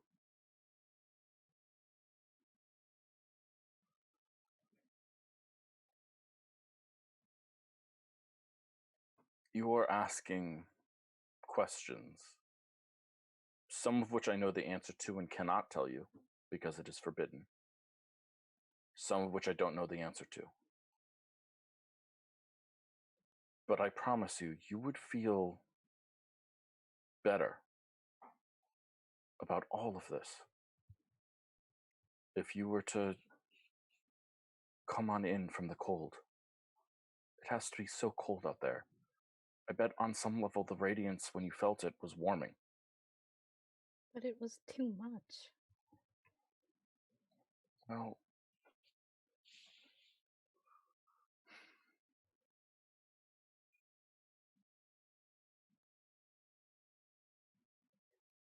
the radiance can be a lot. It's not meant for this world in some ways. It didn't feel like it. No. It's the heat of the sun bursting from your flesh. How could it not sear you?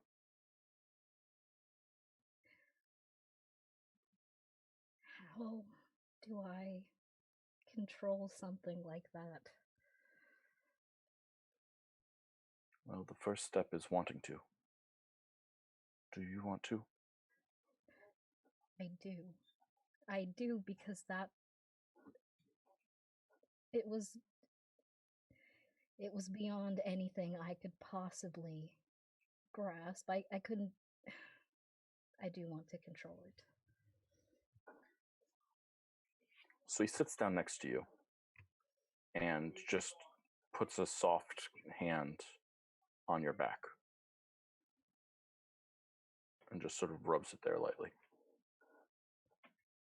She's stiff. This is not expected.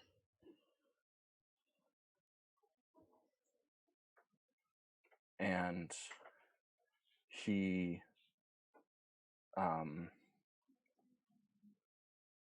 feels the stiffness and pulls away.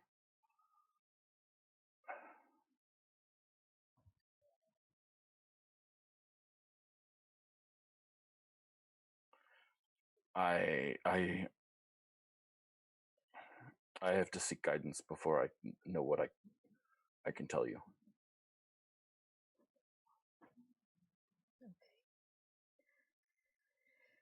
Okay. But, and I don't know if this is comforting, but you're not the first to feel this way.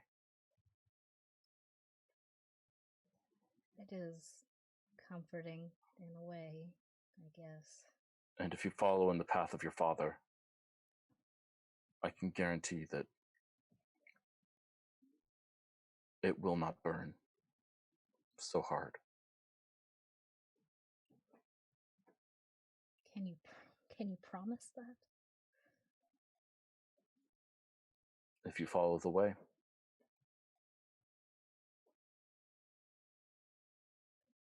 Okay. I don't know why you take after your mother so. Our father was a good man. My mother is a good woman.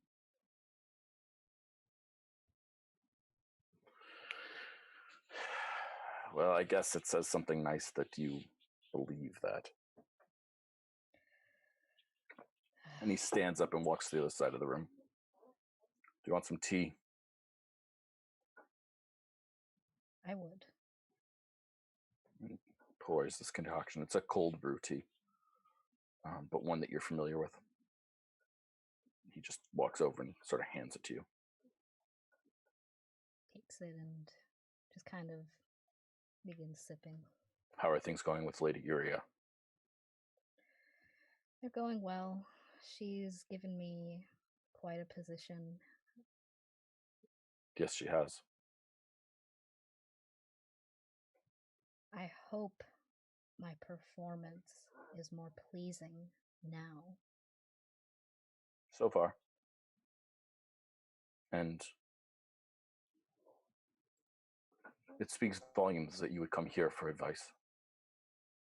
It shows me that you want to be part of the fold, part of the family.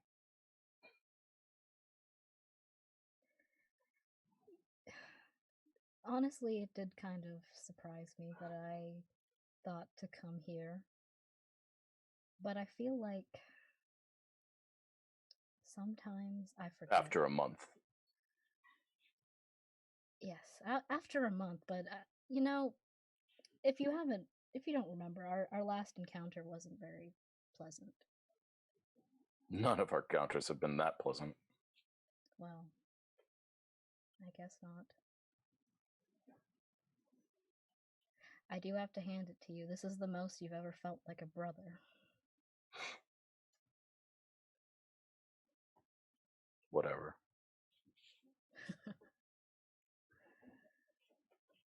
She's gonna, finishing her tea, gonna stand up, walk by the door, and then say to him, "Thank you." I'll ask. Almujum. I'll ask. Very well. And she leaves. Excellent. That was a gross scene and complicated and nice all at once. Oh, it was horrifying. Excellent. Faye, I know you've got a cat, but let's check in with you. Hey, sorry, her fur was like causing an allergic reaction today. Please, Lois, please. I'm sorry, I can't. Did you just spray her with a water bottle saying I'm sorry? Yes, it's okay. It's okay. Sorry. It's an okay spray, not like a yeah. Anyways, yes. So we're catching up with Juno. Excellent. Yeah, we Okay. are. What's she doing? Well, Juno would have probably, you know, well, she would have first off done non-detection on herself before leaving the Soulwood Tavern, and then would probably go straight to hit the books for a little bit because now she's feeling like, oh wait, hold on. Where do you hit the books? Might check to see how busy the lighthouse is. Alan's there. Oh, he is. Okay, yeah, should totally stop by and say hi. Cool. Oh God, Jess, Jess, I love your face so much.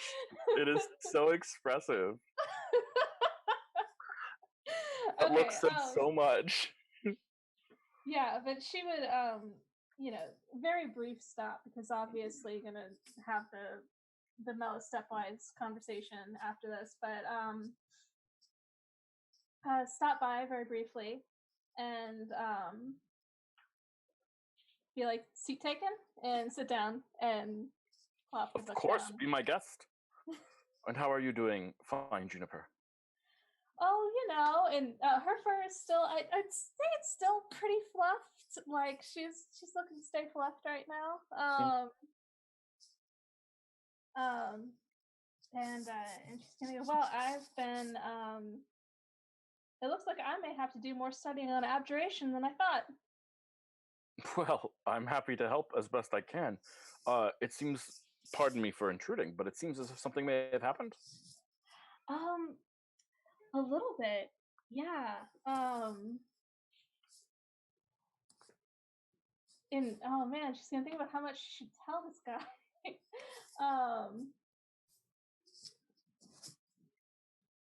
Well, you know, this is a weird thought, you know. So stop me if you know, it's gonna seem strange, this hypothetical.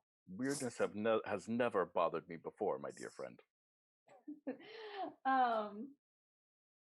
But you know, in the book, by something Akai, Malachite? yes, Malkind.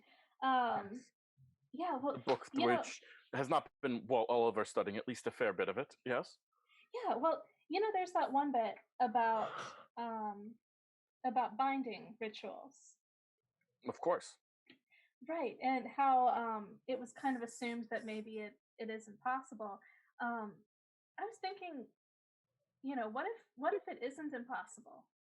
Like, what if you could do that? What if you could have regular people bind something? Certainly, the theory is strong. You'd need some sort of way of communicating effectively with it. Probably these beings, you've probably heard of them before, conduits. A conduit would certainly need to be present for the ritual to have any effect, because without a conduit, any creature of immense power can just deafen themselves and mute the ritual essentially to them. So you need a conduit. I don't know. I mean, the theory is certainly strong. That's one of the reasons why Malachi talked about it. Okay. Well, and yeah, the theory, but I mean the history of it too. Maybe they actually did do that. Maybe they did do something. Well, bind something. Did you ever think that maybe there might be these bindings actually happen? Boy, certainly. Wouldn't that be interesting? Yeah, that would be fascinating. I strongly think that would be interesting. I could even certainly seeing it happen. I mean, we certainly know about lesser bindings. You've probably seen the spell banishment before, right? Mm-hmm. That's sort of a low grade binding that can be done on most creatures of various sorts. And like we certainly know about the the covering, right? Covering our world and blocking it from the planes of magic. That's sort of a separation between worlds. That's a form of abjuration. One would use conjuration to pierce it, of course, but nonetheless, there it is. I'm not quite certain where you're headed. Oh, I was just thinking about, the possibility of how something like that could actually practically happen. Something of that magnitude. Certainly. Well, if you're thinking about things from a scale of magnitude, let's just theorize for a second. Can we do a quick hypothetical? Do you mind? Oh yeah, totally. Okay, so let's just theorize for a second that a sufficiently large and powerful group of people got together and bound in some way the most powerful things in existence. Let's say the gods. And let's say they bound them in such a way that they could no longer manifest on this plane of existence, on this world, shall we say. What do you think the consequences for such an action would be? Both short-term or long. Well, if the gods had certain roles that they do, and I'm not exactly 100% on gods in general. Like, I think they're powerful beings, yeah, but I don't think that they actually do completely control the weather. I think the world will go on without them, but there are certain things that they do control. They maybe manipulate it. Mm-hmm. Certain things with fate they control that then would not be favors used. or some sort. Yeah, exactly. So those sorts of things would suddenly become absent. Now, here's the question: would people calling out for those sorts of things be absent? People calling out like their prayers? Exactly. No, that would maintain. Right? So then suddenly there's all these prayers going out, and certain things might figure out ways to answer them, figure out ways to use that ability to answer as a form of creating new power for themselves. Don't you think? Maybe. So like you're saying that people's prayers could potentially create a god in a way, or turn something into that's more along the lines there, right? Someone could I don't think that people's prayers have enough raw power to create a god, but the ability to answer those prayers certainly might snowball, as it were, or skyrocket or grow, and could help emphasize being's power. Well, that's definitely a theory. I mean, Yes, of course, all hypothetical. Yeah, because I mean, we all know about the whole, blood on the temple kind of thing that just happened, and there are signs. Yes, of course, the wedding thing. Yeah, I don't really know how I feel about that. That seems like something that would be easy to fake. I will not comment either way on that one. Fair enough. I know better than to get into religious disputes. Well, again, I'm not very religious, but yeah, I was just thinking about that. But I don't know. I really like these talks that we have and the studying and everything. I may not be as frequent anymore for a little while, I think. Oh no, that's so unfortunate. I've been enjoying them so much. I don't know, me too, for sure. It's nice to do that. When I was in the tower, I didn't really have What do you study. spend your time on? Well, I have work and Yes, of course. For yeah, Councilwoman Stepwise, is that right? I can't remember if that's who you said. yeah, for someone on the council, and Sure. um, things are just kind of, I guess, getting busier right now, and and I don't know, it's a little So you're not interested in power? what do you mean? Well, I don't know. You're talking about these things, these hypothetical situation in which a group of people get together and bind a higher being of some sort to behave in certain ways or to not have access to certain things, and that's not something you're interested I Well, gaining more information, of course, but you know, binding something to you mean like getting power from them for yourself? in. That seems kind of dangerous. I mean, I was warned against that.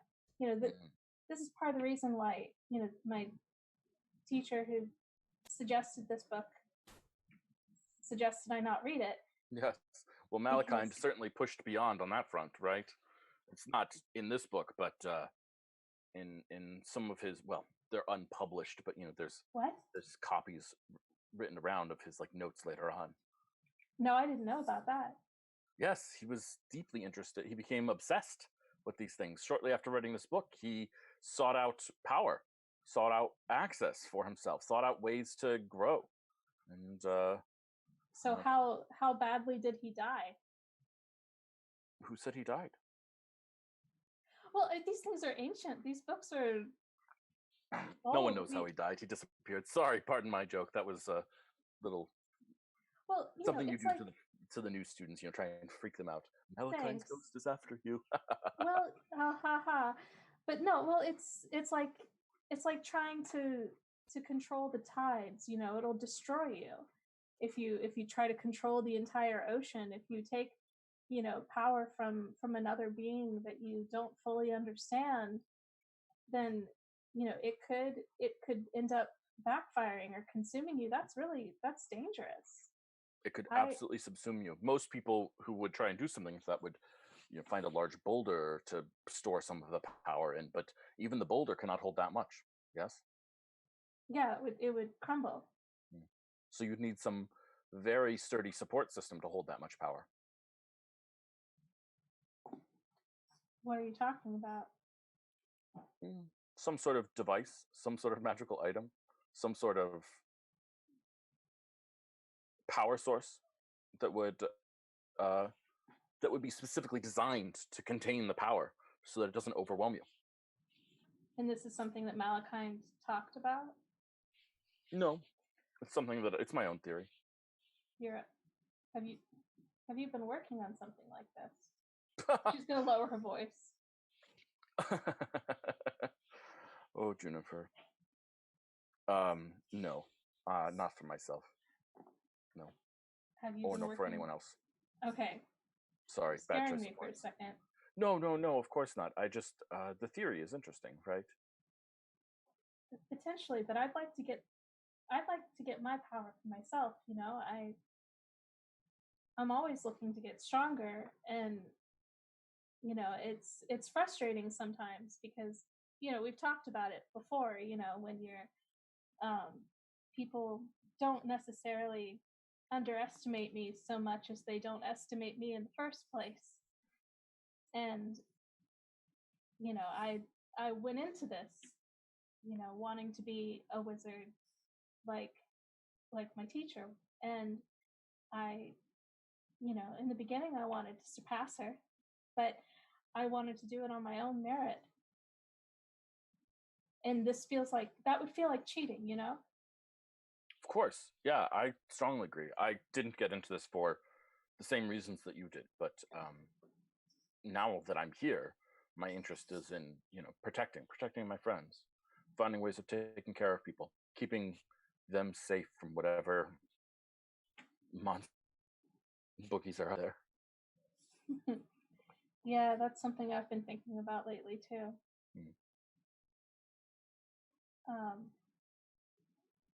Speaking of, actually, yes, can you tell me anything about this? And she will show him the ring.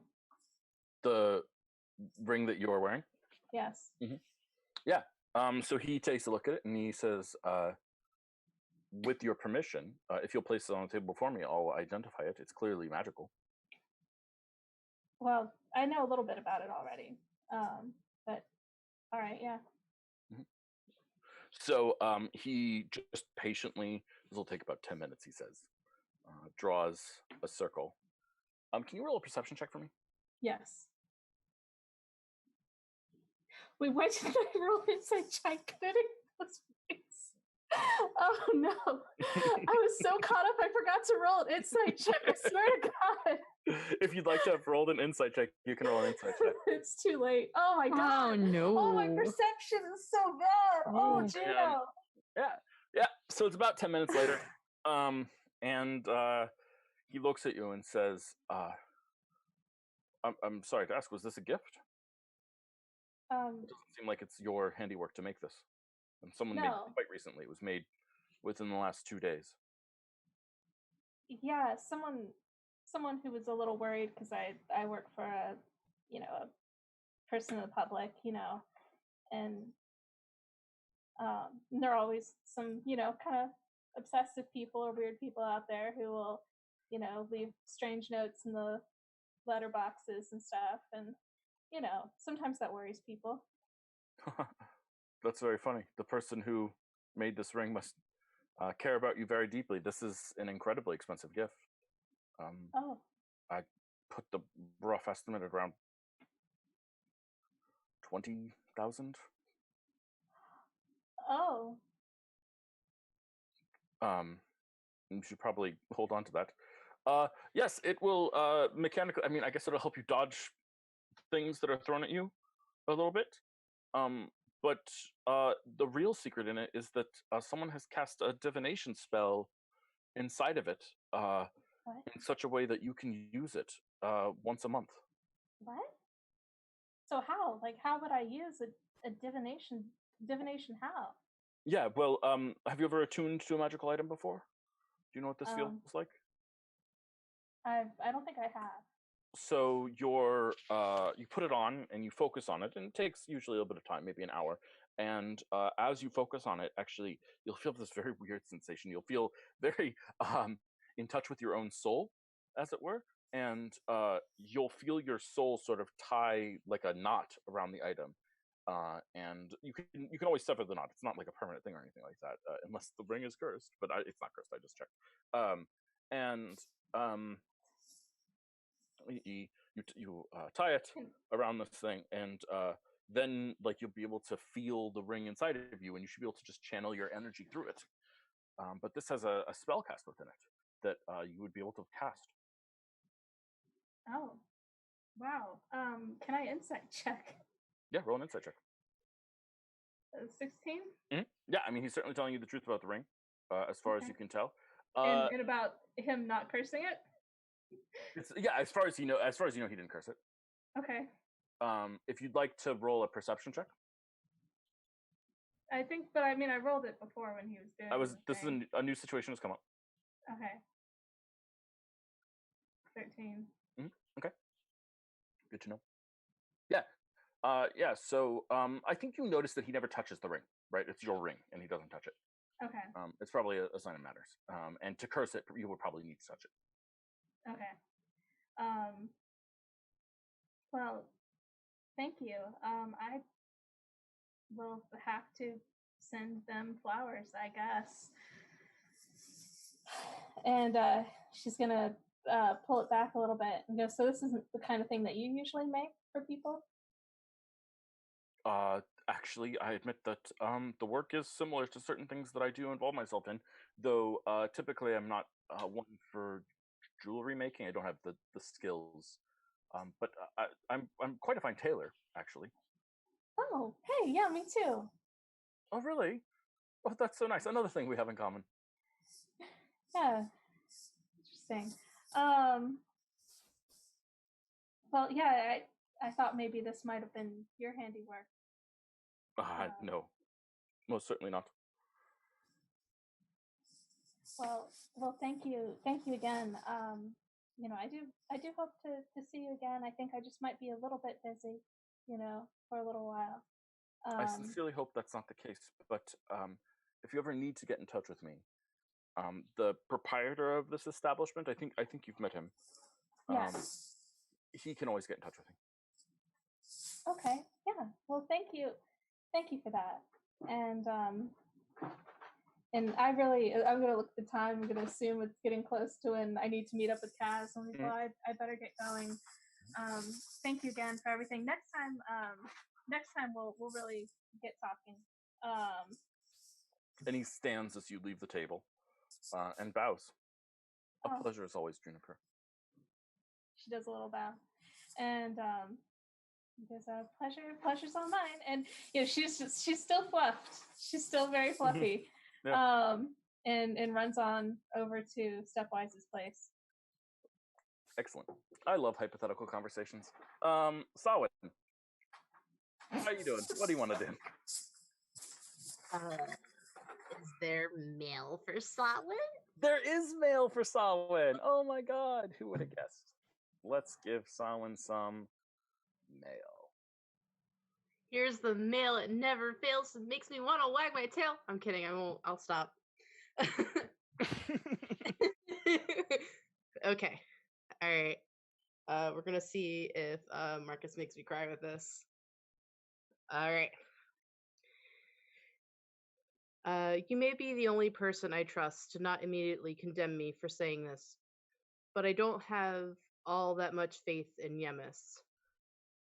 It's not something he demands of me, and the promise I made was sworn under uncertain conditions, meaning that I made that oath without knowing the whole of what Yemis is. But I knew how I felt about the core of what he represents. He is the reef, community, safe harbor for anyone who should want it, and that is invaluable to me. But since then, I've learned he is as much the sea snakes as he is the shrimp. He is both the living reef and the history written in stone beneath the sand, and the gifts I possess, thanks to him, come from swearing that oath despite the troublesome parts of the concept of community, because I ultimately believe that is worthwhile. That being said, I don't know where it went. Oh, there it is. Sorry, it got buried underneath my character sheet. That being said, since my gifts don't rely on devout faith, I am free to learn from other teachers. So while the questions wrought by my study of Yemis are constant, I'm not left without the means to find answers. For instance, Tashi taught me that we coexist with forces that would usher us off this plane without remorse, even without malice in some cases, while Tamden taught me that turbulence isn't eternal. It might be the case that gods are just names and traits we give to ideas we find to be of particular import. You're my only contact out of Racy, so I had not heard any recent news. Who are they demanding worship of? On the topic of coastal melodies, I regret to inform you that I've been in their presence for far longer than the time I'd taken notice of, but I'll have to elaborate another time by methods that can't be intercepted. I will say, if you have the time, write me post-haste with the time of day that you're very likely to be asleep, and I implore you to welcome the waves. Oh, but isn't that so very much like you, isn't it, to outperform nobles and show them their place? I should hope you can make a business out of that, of making them see that their place is to be in service to those less fortunate than them. On the subject of loss, I should tell you, we lost Mochi in the tomb. His whims brought us to some foul mimicry of the service world where a shaman in service to a false king took him from us, though the villain refused to admit it outright. A part of me wants to wait, too, for the next pot of tea we might have shared, or the next debacle we might have found ourselves in. But I think it better to hold tight to what remains of him in us and accept that the tide came in for him as it will come for us all. You know, even the temples of Yemis are built to be eroded away someday. The Tide Speaker always made a point of reminding us an edifice is not inherently a home as much as a gathering of people is not inherently a community. Both are things that need to be cultivated, protected, and rebuilt if they fall apart. So it goes. Yours, Tis. Beautiful. Thank you, Marcus. Thank you, Marcus. Bless Tis. Okay. Okay, let's check in with Thomas. Hey, Thomas.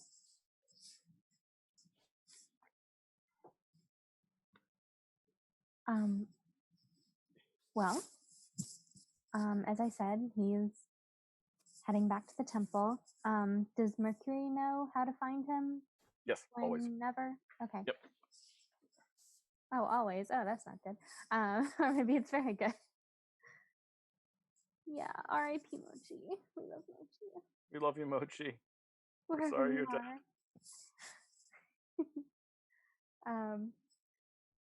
Yeah, he's probably power walking back to the temple. He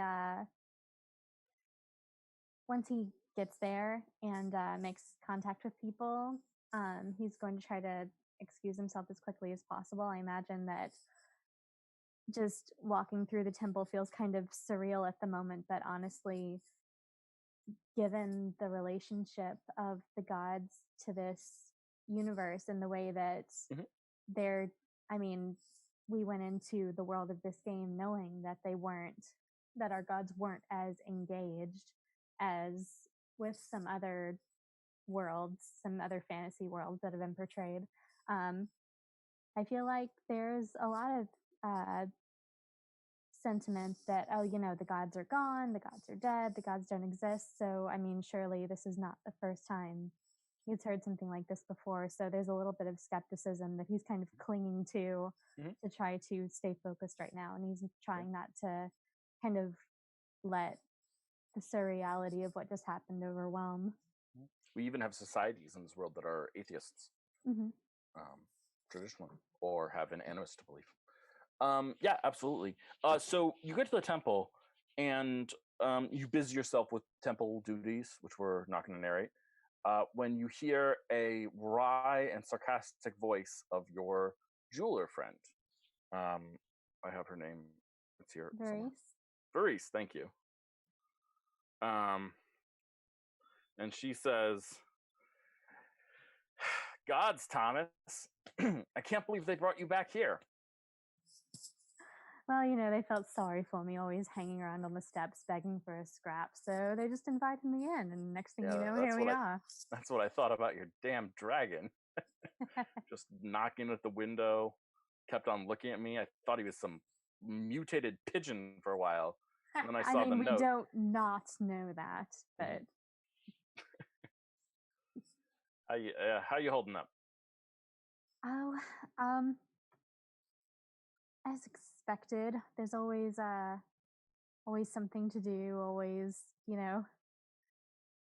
someone after you. I suppose after your.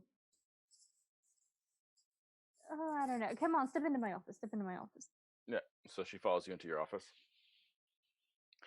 Well, Thomas, if there's someone after you, you probably can't do better than to keep this on you. And she flips the ring over to you. She flips it.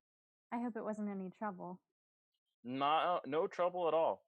This is some powerful protective magic. Someone really wants to keep you alive. It'd be flattering if there weren't 4 of them or so floating around. Do you know who in your your district or guild or whoever, do you know anyone who might have dealt in the craftsmanship of this? More than anyone who dealt in the craftsmanship for it, I know who did it. Oh, and what's that going to cost me? For old friendship's sake, Thomas, for old friendship's sake. His name is Solomon. Solomon Jewelcraft. I know. Accurate. Literally the worst name ever. I mean, you forget about Jonathan, but we're fine. I'm just saying, if you're going to be a jewel crafter and you're going to name yourself Solomon Jewelcraft, it's his handiwork. He services a lot of the nobles. Some of that gaudy stuff that they wear, he does a lot of those designs. I don't think he's a good designer, per se, in my humble opinion. That opinion has nothing to do with the fact that I am obviously a competitor of his. But he knows his magic, and he knows how to keep people safe. And this is well done. It's very interesting. I was told that the person who entrusted us with these rings acquired them recently. Do you know, would that be difficult to do on a short notice? Depends on what the relationship is. Crafting things on crafting. You said there's 4 of these things floating around. Are they At all least that I know of? Jeez. That would have to be a I don't know. massive payment, wouldn't it? I mean, if you say it's as dear as it's supposed to be. God, I don't know, Thomas. For something this high quality and magical, I don't know. I might. What you're friends, right? So you get the friend discount. So I might charge you 10% more. Gold. That's how nice this is. 15,000 gold, Thomas, for you. Fascinating. Sir Jewelcraft, is he keeping hours today? I have no idea. I don't keep up tap with that, but he usually closes down on the weekends for customed work. I think he doesn't really keep the shop open. Maybe one of his kids is running it. I doubt it, though. Interesting. He's going to ask Mercury. Can you see if anyone's listening outside the corridor? Sure thing, boss. And Mercury flies to the door, and Varese then opens the door for Mercury. Oh my god! Mercury then flies out the door. The lot of you, I swear, I'm going to get stabbed one of these days.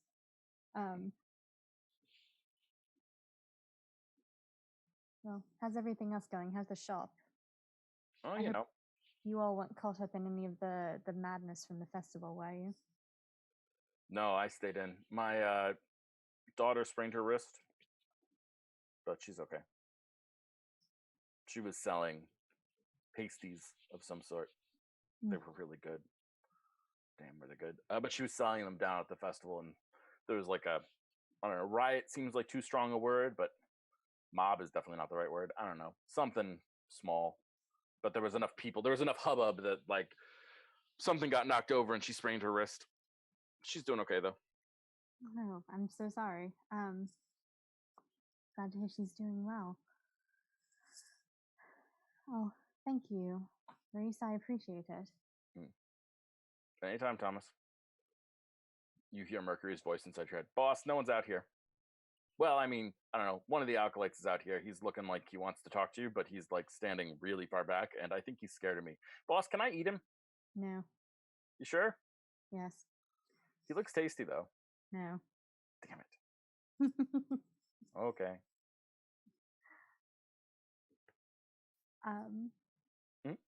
So I guess. Okay.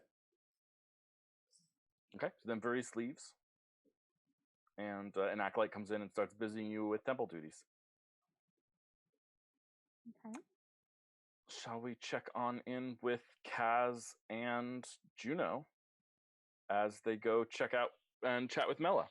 Is anyone else going? Someone is here for this as well? Or no? Sawin would stay away. Okay. Juno will be sad, but understand. He'll probably see her at like a later time to set up with Juno, but he's not going to go there tonight with Juno and Kaz. That looks sounds good. Yeah. Good to be smart. Hold up, is this happening in the evening that you said she was free? Like in the Nope. afternoon. The afternoon. She's Okay. got like a rest period at 4 o'clock. Great. Yeah. So she's gonna set some make some tea before Kaz gets there and set it out. Like a nice calming tea. Calming tea is good. She's going all for the calm. What do you think? Like jasmine green jasmine tea? It's really delicious. More Okay, delicious yeah. than chamomile. Okay, so she'll go for a green jasmine tea for the sake of my tea loving wife. And tea loving DM. yes. And set everything up and pace anxiously for Kaz to show up and immediately just be right by the door. Okay. So Kaz, you arrive. Knock on the door. Swings it open. Who's that? I don't have anything scheduled. No. I have something scheduled though. Oh, okay, fine. And this is your home, of course. Feel free. And she's gonna be like, "Hey, Kaz, come in. Okay. We're having tea." And very anxiously, be like, "Do you need to leave anything at the door? Are we good? Okay." And just kind of reaches back, grabs hand until they get to the room where Mella's having tea, and then lets go of the hand. She just needed to hold somebody's hand for just a second. And go, Mella, I was thinking, you're very busy all the time. You always have so much going on. I think everybody needs to have a moment just to sit down and have some tea and have a little chat with people. I think it's always good to meet new people. Have you met Kazan? Hello. Greetings, Kazan. Welcome to my home. Are you one of Juniper's friends? Yes. And how long have you been friends with Juniper? Oh, some number of months. And are you protecting her and taking care of her? With my life. And I mean excellent. That's what I like to hear. So, Mella has misinterpreted the situation. I knew it. Oh, no. Has Juno realized that she's misinterpreted the situation? Absolutely, she did. Yeah, of course. Oh no. Mella, this is my friend. Well, she said that. She said we were friends. Yes. Yes, I get it. Your friend. Yeah. Am I missing something? I don't make friends the way other people make friends. Really? Mella. Kazan is like a sister to me. Aww. I just kind of look over and I'm like, yeah, but oh, sorry, I just pardon me, I just sort of assumed that you were coy and introducing me to. Not at all, no. Oh, no, I mean she's amazing and great and definitely beautiful, but I just don't I'm not interested in that kind of thing. But where at all? No, not really. Fascinating. Okay. But I thought we might need to talk. Is it okay to talk right now? Sure, I guess. Sorry, I'm a little flabbergasted, but no, I was just catching up on some notes. Of course. What's up? You know, we're in a book club together, Oh, wonderful. and Mm-hmm. you know, often one that, you know, we meet up at a tavern down the way. And that's the point where she gets it. Oh, yes. You read about sea creatures a lot, yes? Yes, we do. Mm. And something has come up.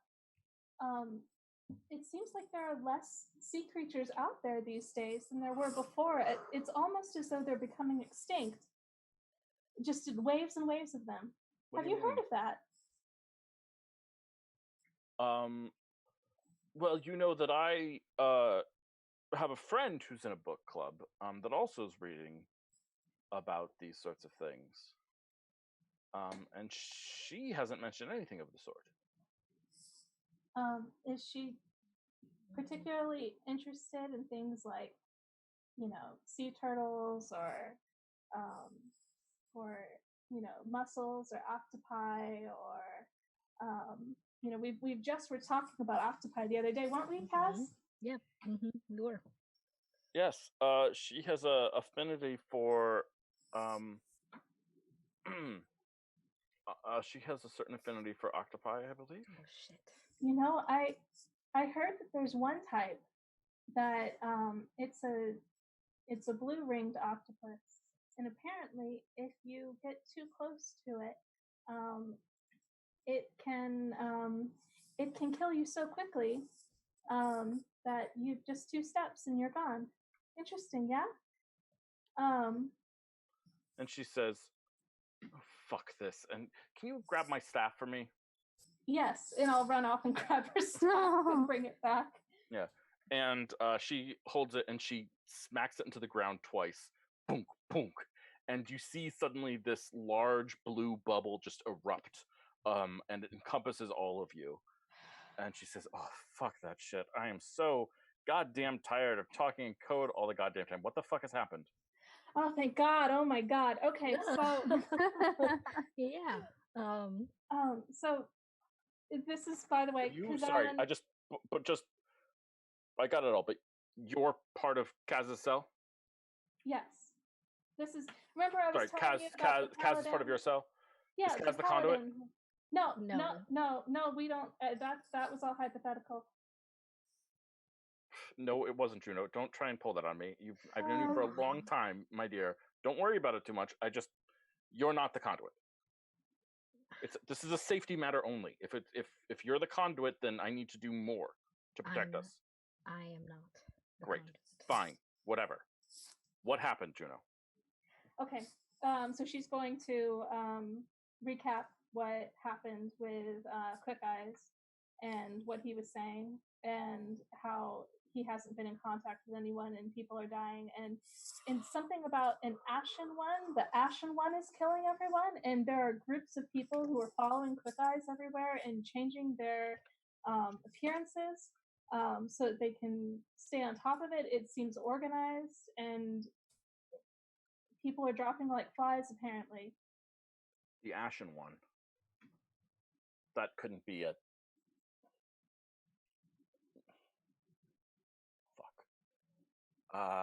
Fuck.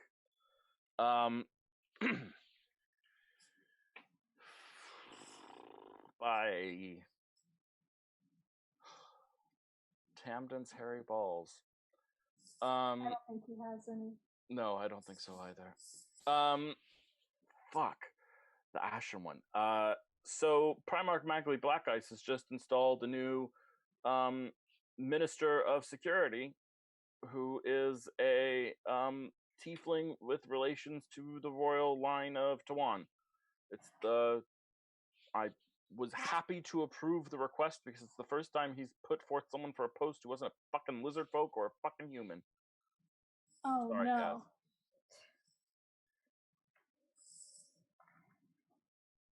And this could be it. He could be that. Certainly could be. I don't know. I've got a name here, and she like runs over to the table and starts flowing through things.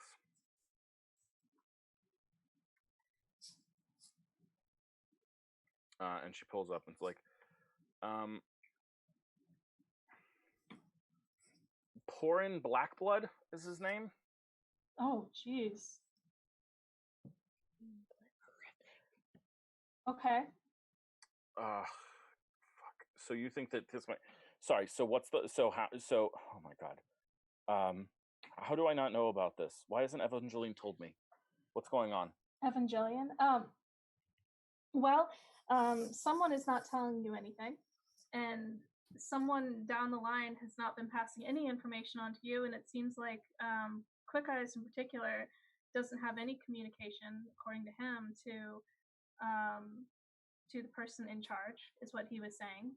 He's freaking out. He doesn't know what to do at all. It seems like the line of communication is broken, and it seems like it's breaking where the spy and the organization is, and it could very well be that this is it. He suspects it's Lady Octopus. Has he given your group a new mission? No, he's not. He had a kind of emotional attack, breakdown, and left. We've just been figuring it out, so we thought we'd go to you because you have not been changing anything in your behavior. I didn't know. So that means that only one thing can possibly be true. And she looks at both of you. Are the other members of your group still alive? Yes. Great. Yes. Then I have a mission. There is a noble. Her name is Evangeline Corella. We know her. She has betrayed us. She needs to die. We do know her. Where do we know her? Where do we know her from? She's in my notes. I definitely have It's it Lady somewhere. Octopus. It's Lady Octopus. Yeah. Oh, Oh, I Okay. just feel like I've written that down. Okay. Okay. She's alive. She's definitely been lying to me, and I didn't know, probably since the beginning, or she was turned at some point, but either way, doesn't matter. She certainly knows too much. She's probably shared all of it, but just in case she hasn't, she has to die. How soon?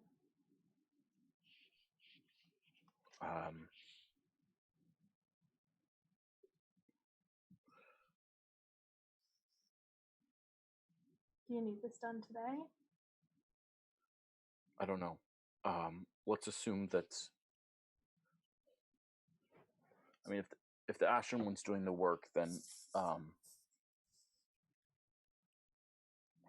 don't know. Hold on. How much of this? And she says out loud and sort of sits back for a second. How much of this is vengeance versus the right thing to do at this time?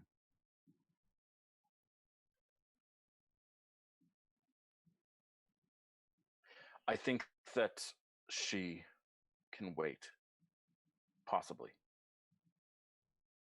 She's probably given all her information, and it's probably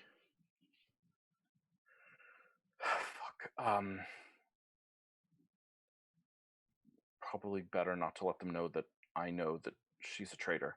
The Ashen one is the problem. Yeah. He's got an office in the main building. I don't know if assassination is the right tool here, or if we should find leverage and politically force him out. He is powerful, and he understands stealth. So be mindful of that. I don't have Okay. much more information. I'll gather what I can and give it to you. But knowing what I now know, I'm guessing that most of his resume is fabricated in some way. Jesus fucking. Jesus. Sorry. Tamden fucking. Sorry, whatever. Fantasy Jesus. Pike Yatza. When Are did you? Yes. Sorry, Kazan. No, you go. Are you safe?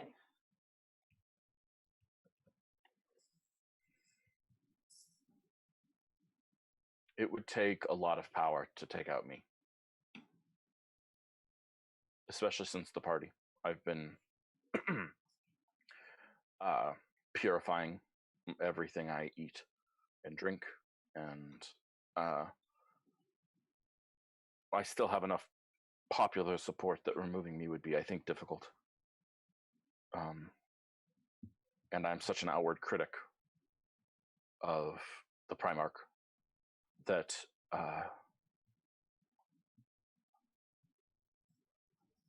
I think I'm probably protected by my reputation alone. He would be suspected. Yeah. And I should note that Quick Eyes tried to get me to recruit you. I said it would probably be very difficult. If he's right about how many people have died, then we should also be looking for recruits. We'll have to investigate that. The conspiracy is harder to break the smaller it is, but it's also hard to be effective, no matter the power of those recruits. Heck, if I were powerful enough on my own, we wouldn't need a conspiracy.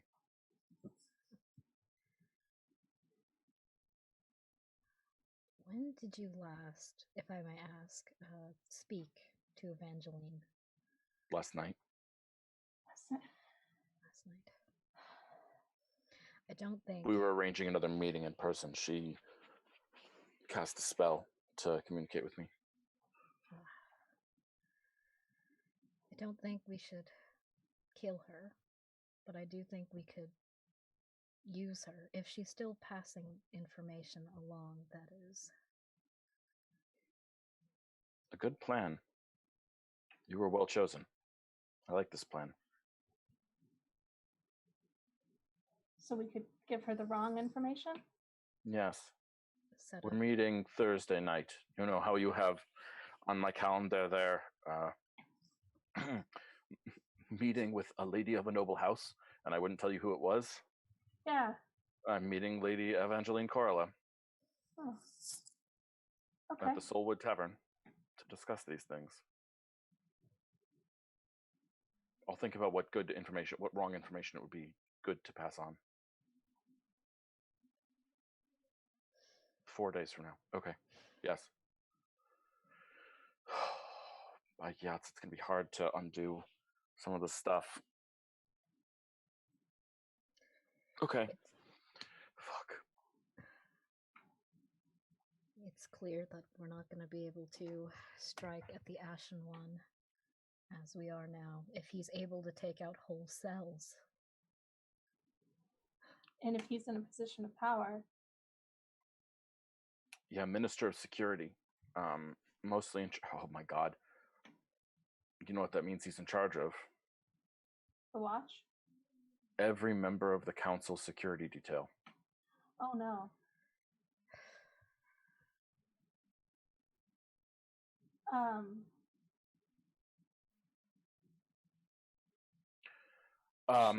I'm gonna... How do you feel about General Quick Eyes? Give me your honest opinion. Don't just say bullshit. Kazan, what's your name? Kazan. He seems to care, at least, about the people in the Order. That much is clear, in my opinion. But the amount that he was shaken, his nervousness, it's telling. Especially a man of his stature and of his accomplishments. But we don't have any clear reason to distrust him, and we're short in allies. He's not a spy, though. He's worse than I am at being a spy. You're pretty good, Juno. I've worked with much worse than you. Oh. Well. But you are learning quickly. Thank you. But he's not. I guess what I'm implying isn't that he would be a spy, it's that I think he is a weak link. Or he's going to become a weak link at this rate. I think he would crack under pressure. I think if someone were to get him, to get a hold of him, I think he would. Okay. I'm gonna see if I can figure out who is left on the council that's still alive. This is a weird thing to say, but I think I was under the impression that General Quick Eyes was doing a particularly good job because your group has been doing a particularly good job. You may have unintentionally increased the quality of his resume, as it were. I'm going to see who is left on the council. I'm going to go work on this now. I need a new contact point, but it can't be... It's not going to be him. He's clearly not ready if you're saying it. Should I be moving you guys to a new sect, or would you like to look after him? I think we should look after him. What about you, Kaz? I don't want to see him die. I'd like to look over him, to watch over him. Okay. Well, for now at least, you're reporting to me directly. Okay? Okay.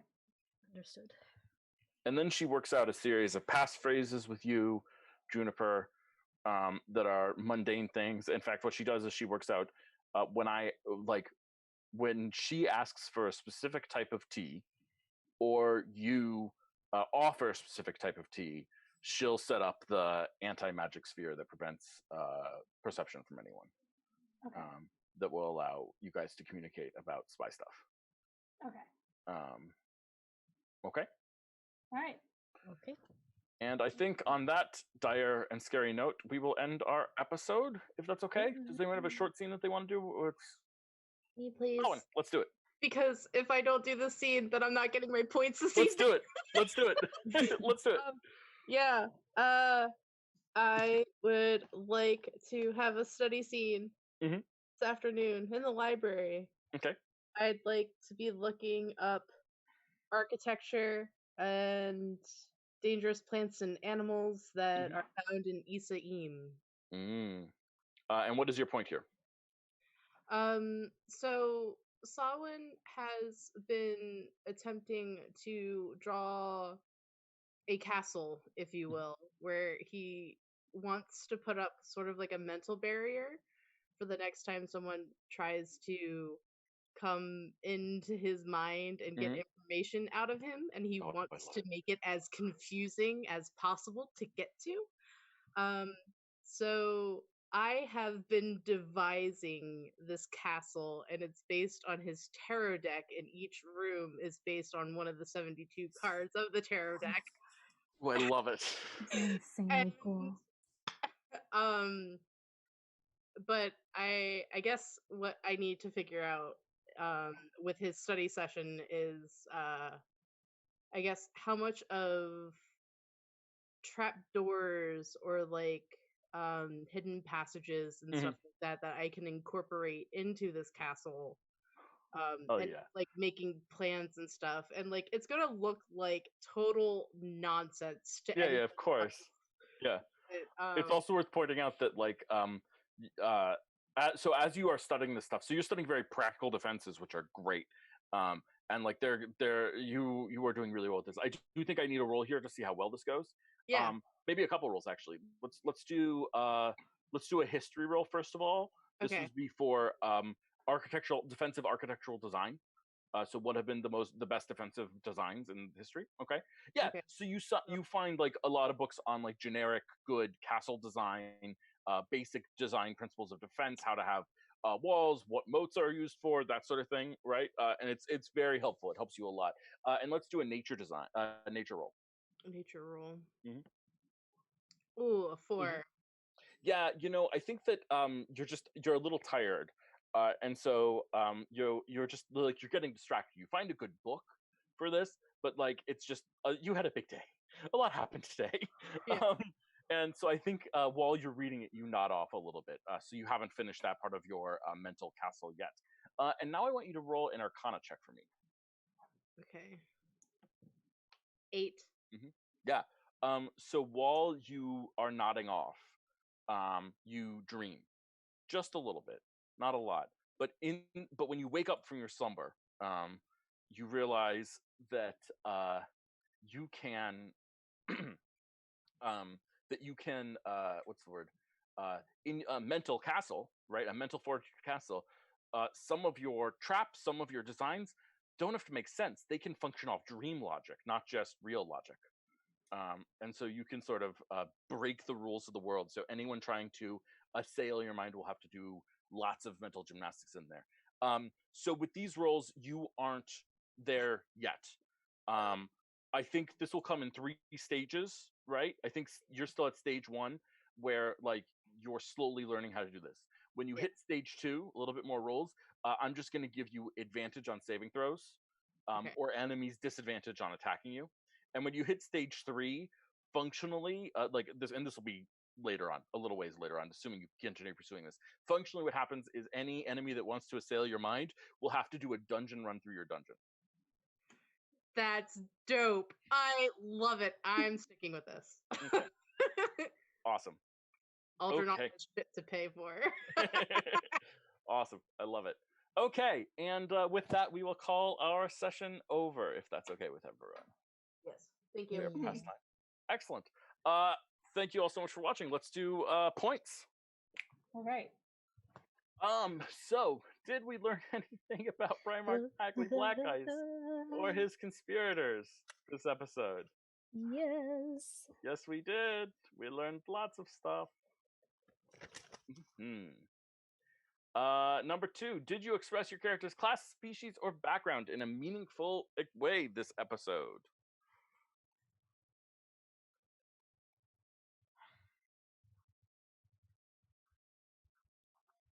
Does anyone want to nominate anyone? You can nominate each other.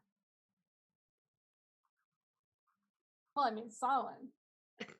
Strongly agree. Yeah. Bardic stuff. I would like to nominate Thomas. Strongly agree. Warlock pack stuff. I'd like to nominate Kaz with her brother.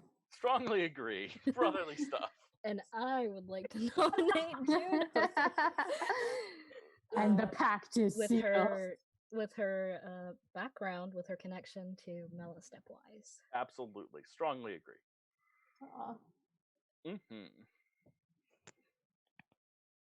Excellent. And did you overcome a meaningful obstacle or impediment to your character? I have someone I want to nominate if they're not going to nominate themselves. Jess? Yeah. Okay. Someone being able to do his stuff without having a seizure is an A+, and also injuring other people when he does it. Well, and triple plus. His friends, like he didn't take the thing to bring his friend back to life. Didn't take the bait for Panara Halwick. Oh yeah, that too. I forgot that happened. Just the Suck it, triangle. Yeah, that was awesome stuff all around. Excellent. Kaz, what about you? Did you overcome an obstacle? Well, it was certainly not a easy choice to go visit her brother. Strongly agree. You went to your brother for help. That is overcoming some sort of obstacle. Might have been a regression, but it was still an obstacle. So take that point. Absolutely. And Sarah, did Thomas overcome an obstacle? Normally I would say yes, but in this case, I think it's actually the same situation as his belief, because he didn't just go running all over town. Like, he didn't go to the jeweler to talk. He didn't go, like, I wanted him to try to take the ring to the beach and see if somebody showed up, if it was like being actively detected, but I had him go back to the temple instead. Okay, fair enough. And Sarah, what about sorry, and Faye, what about Juniper? I don't know. I think, I did set her up a little bit to be very anxious about, arranging this meeting with Stepwise, with, one of her friends, and she kind of like stumbled over the obstacle. It was kind of like when you're trying to jump the hurdle, but then you charge through the hurdle anyways, and then you kind of fall off the track a little bit and then get back on. That's so cute, So though. that kind of counts, right? Yep. Excellent. Yeah, I'll take that. That's totally fair. And then let's check in with everyone's beliefs. I'm pretty sure. Well, we'll find out. We'll stick with you, Faye. Did you complete your belief? Well, no, because I think. Or did you work towards your belief? Sorry, work towards. I did work towards my belief because we now know like for sure that the spy is probably Lady Octopus. We know her name, and we know the name and identity of the Ashen One too. So I think I've worked towards it. Like we're routing her. Yeah, I agree. Take that, Lady Octopus. And let's check in then with Thomas. Yes, I do think he worked towards his belief. And like I said, I'll have him take this instead of the difficulty point That sounds fair.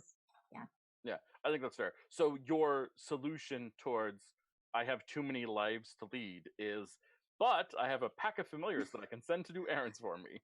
In the short term, if there actually like comes across a complication, like I need to be here, but I also need to be leading a ritual right now, he's going to have to get more creative. But for the sake of this game, I think he's working towards it. I agree. I'll take it.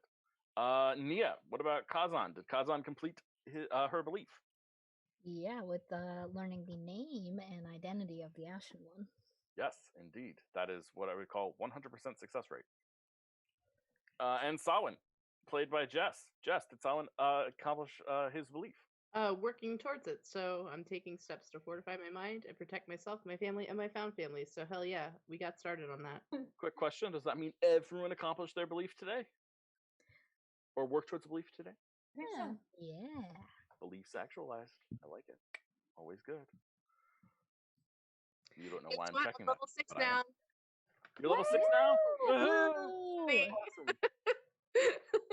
I'll take it. Hella. Power to you. More power to you. Inspiration, though. So, do you feel like you got to know another character better? If so, who and how? Let's start with Thomas. Another PC specifically. No, I know. I'm sorry, that was for chat, not for you. I apologize. Oh, okay. I noticed a couple new people in chat. I think we all learned a little bit about how we all react under pressure like this, but that we've been in situations like that in the past. So I think the ritual more than anything else. I think the fact that Samhain is actually excited or was excited at that point about going ahead with finding out more information about this was a surprise to him, because as far as he's concerned, it's been a month. We're just letting this lie. Like, he probably hated it, and he doesn't want to do this again. And it's like, oh, we're doing this now. Okay. Nice. So I think the fact that there is some occult interest in what's going on. Perfect. Jess, did Samhain get to know any characters better? Yes, but I still have my inspiration from last time that I didn't use this session, so I'll have to abstain. Fair enough. And Kaz, Nia, did Kaz get to know any other characters better? Yeah, got some insight into Juno and Mella's relationship. That was hilarious. So sweet, though. Oh my god. She wanted to make sure you were protected, just in case. But Juno also realized I've never actually told her I was Ace. So it's an awkward way of just being like, hey, by the way. Just to let you know, Faye, I have literally lived that situation. I've lived that conversation. Yep. Oh, and that's why I was like, I don't make friends like other people make friends. I just make friends. Because I was like, yeah, this sounds like something I've actually said before. Words out of my mouth? Definitely. Has happened. Excellent. Yeah, good call, Nia and Kaz. And that leaves Faye/Juniper. Did Juniper get to know anyone better? I feel like maybe a little bit with I'd say either a little bit with Kaz's response to the you know, like the shocked response with the god situation. Or, honestly, and oh man, I didn't have her do this, but she totally would have like hugged Solomon and told him how proud she was of progress that he's made, by the way. That could be a retcon. We can totally retcon that. Yes, Is that okay, she's gonna Solomon? do that We accept after the it was hug? over. I'm behind that 100%. Okay, Excellent. Solomon gets a hug. Woohoo. But I don't know if it's learning more about Solomon to learn how much he's progressed, because she has seen him working on it. She just hasn't seen it happen yet. But yeah, I'm not sure. Does that count? Sure. If you feel like that counts. I think so. Okay, then I will say it counts. Sounds good to me. So that's points for everyone. That's inspiration for everyone. Guys, we're playing Burning Wheel. I mean, we're playing Dungeons and Dragons. It's so much fun. Thank you all so much for being here. Thank you, wonderful and awesome people, for watching. Please take care of yourself and wash your hands. Socially distant from other people. Times are hard, but if you want to support the channel, please check out some of our other content on Mondays, Thursdays, Fridays, and Sundays. And maybe we'll put up some more content. Who knows? I know. We will, but when, I don't. But yeah, come check out some of our other shows. They're a lot of fun. We have a lot of fun. And the people on this channel are great. I'm very lucky that I get to game with all of them. Please do not forget, of course, the most important and core tenets of this channel. Always remember to feed your mom and call your cat. Bye, everyone. Bye.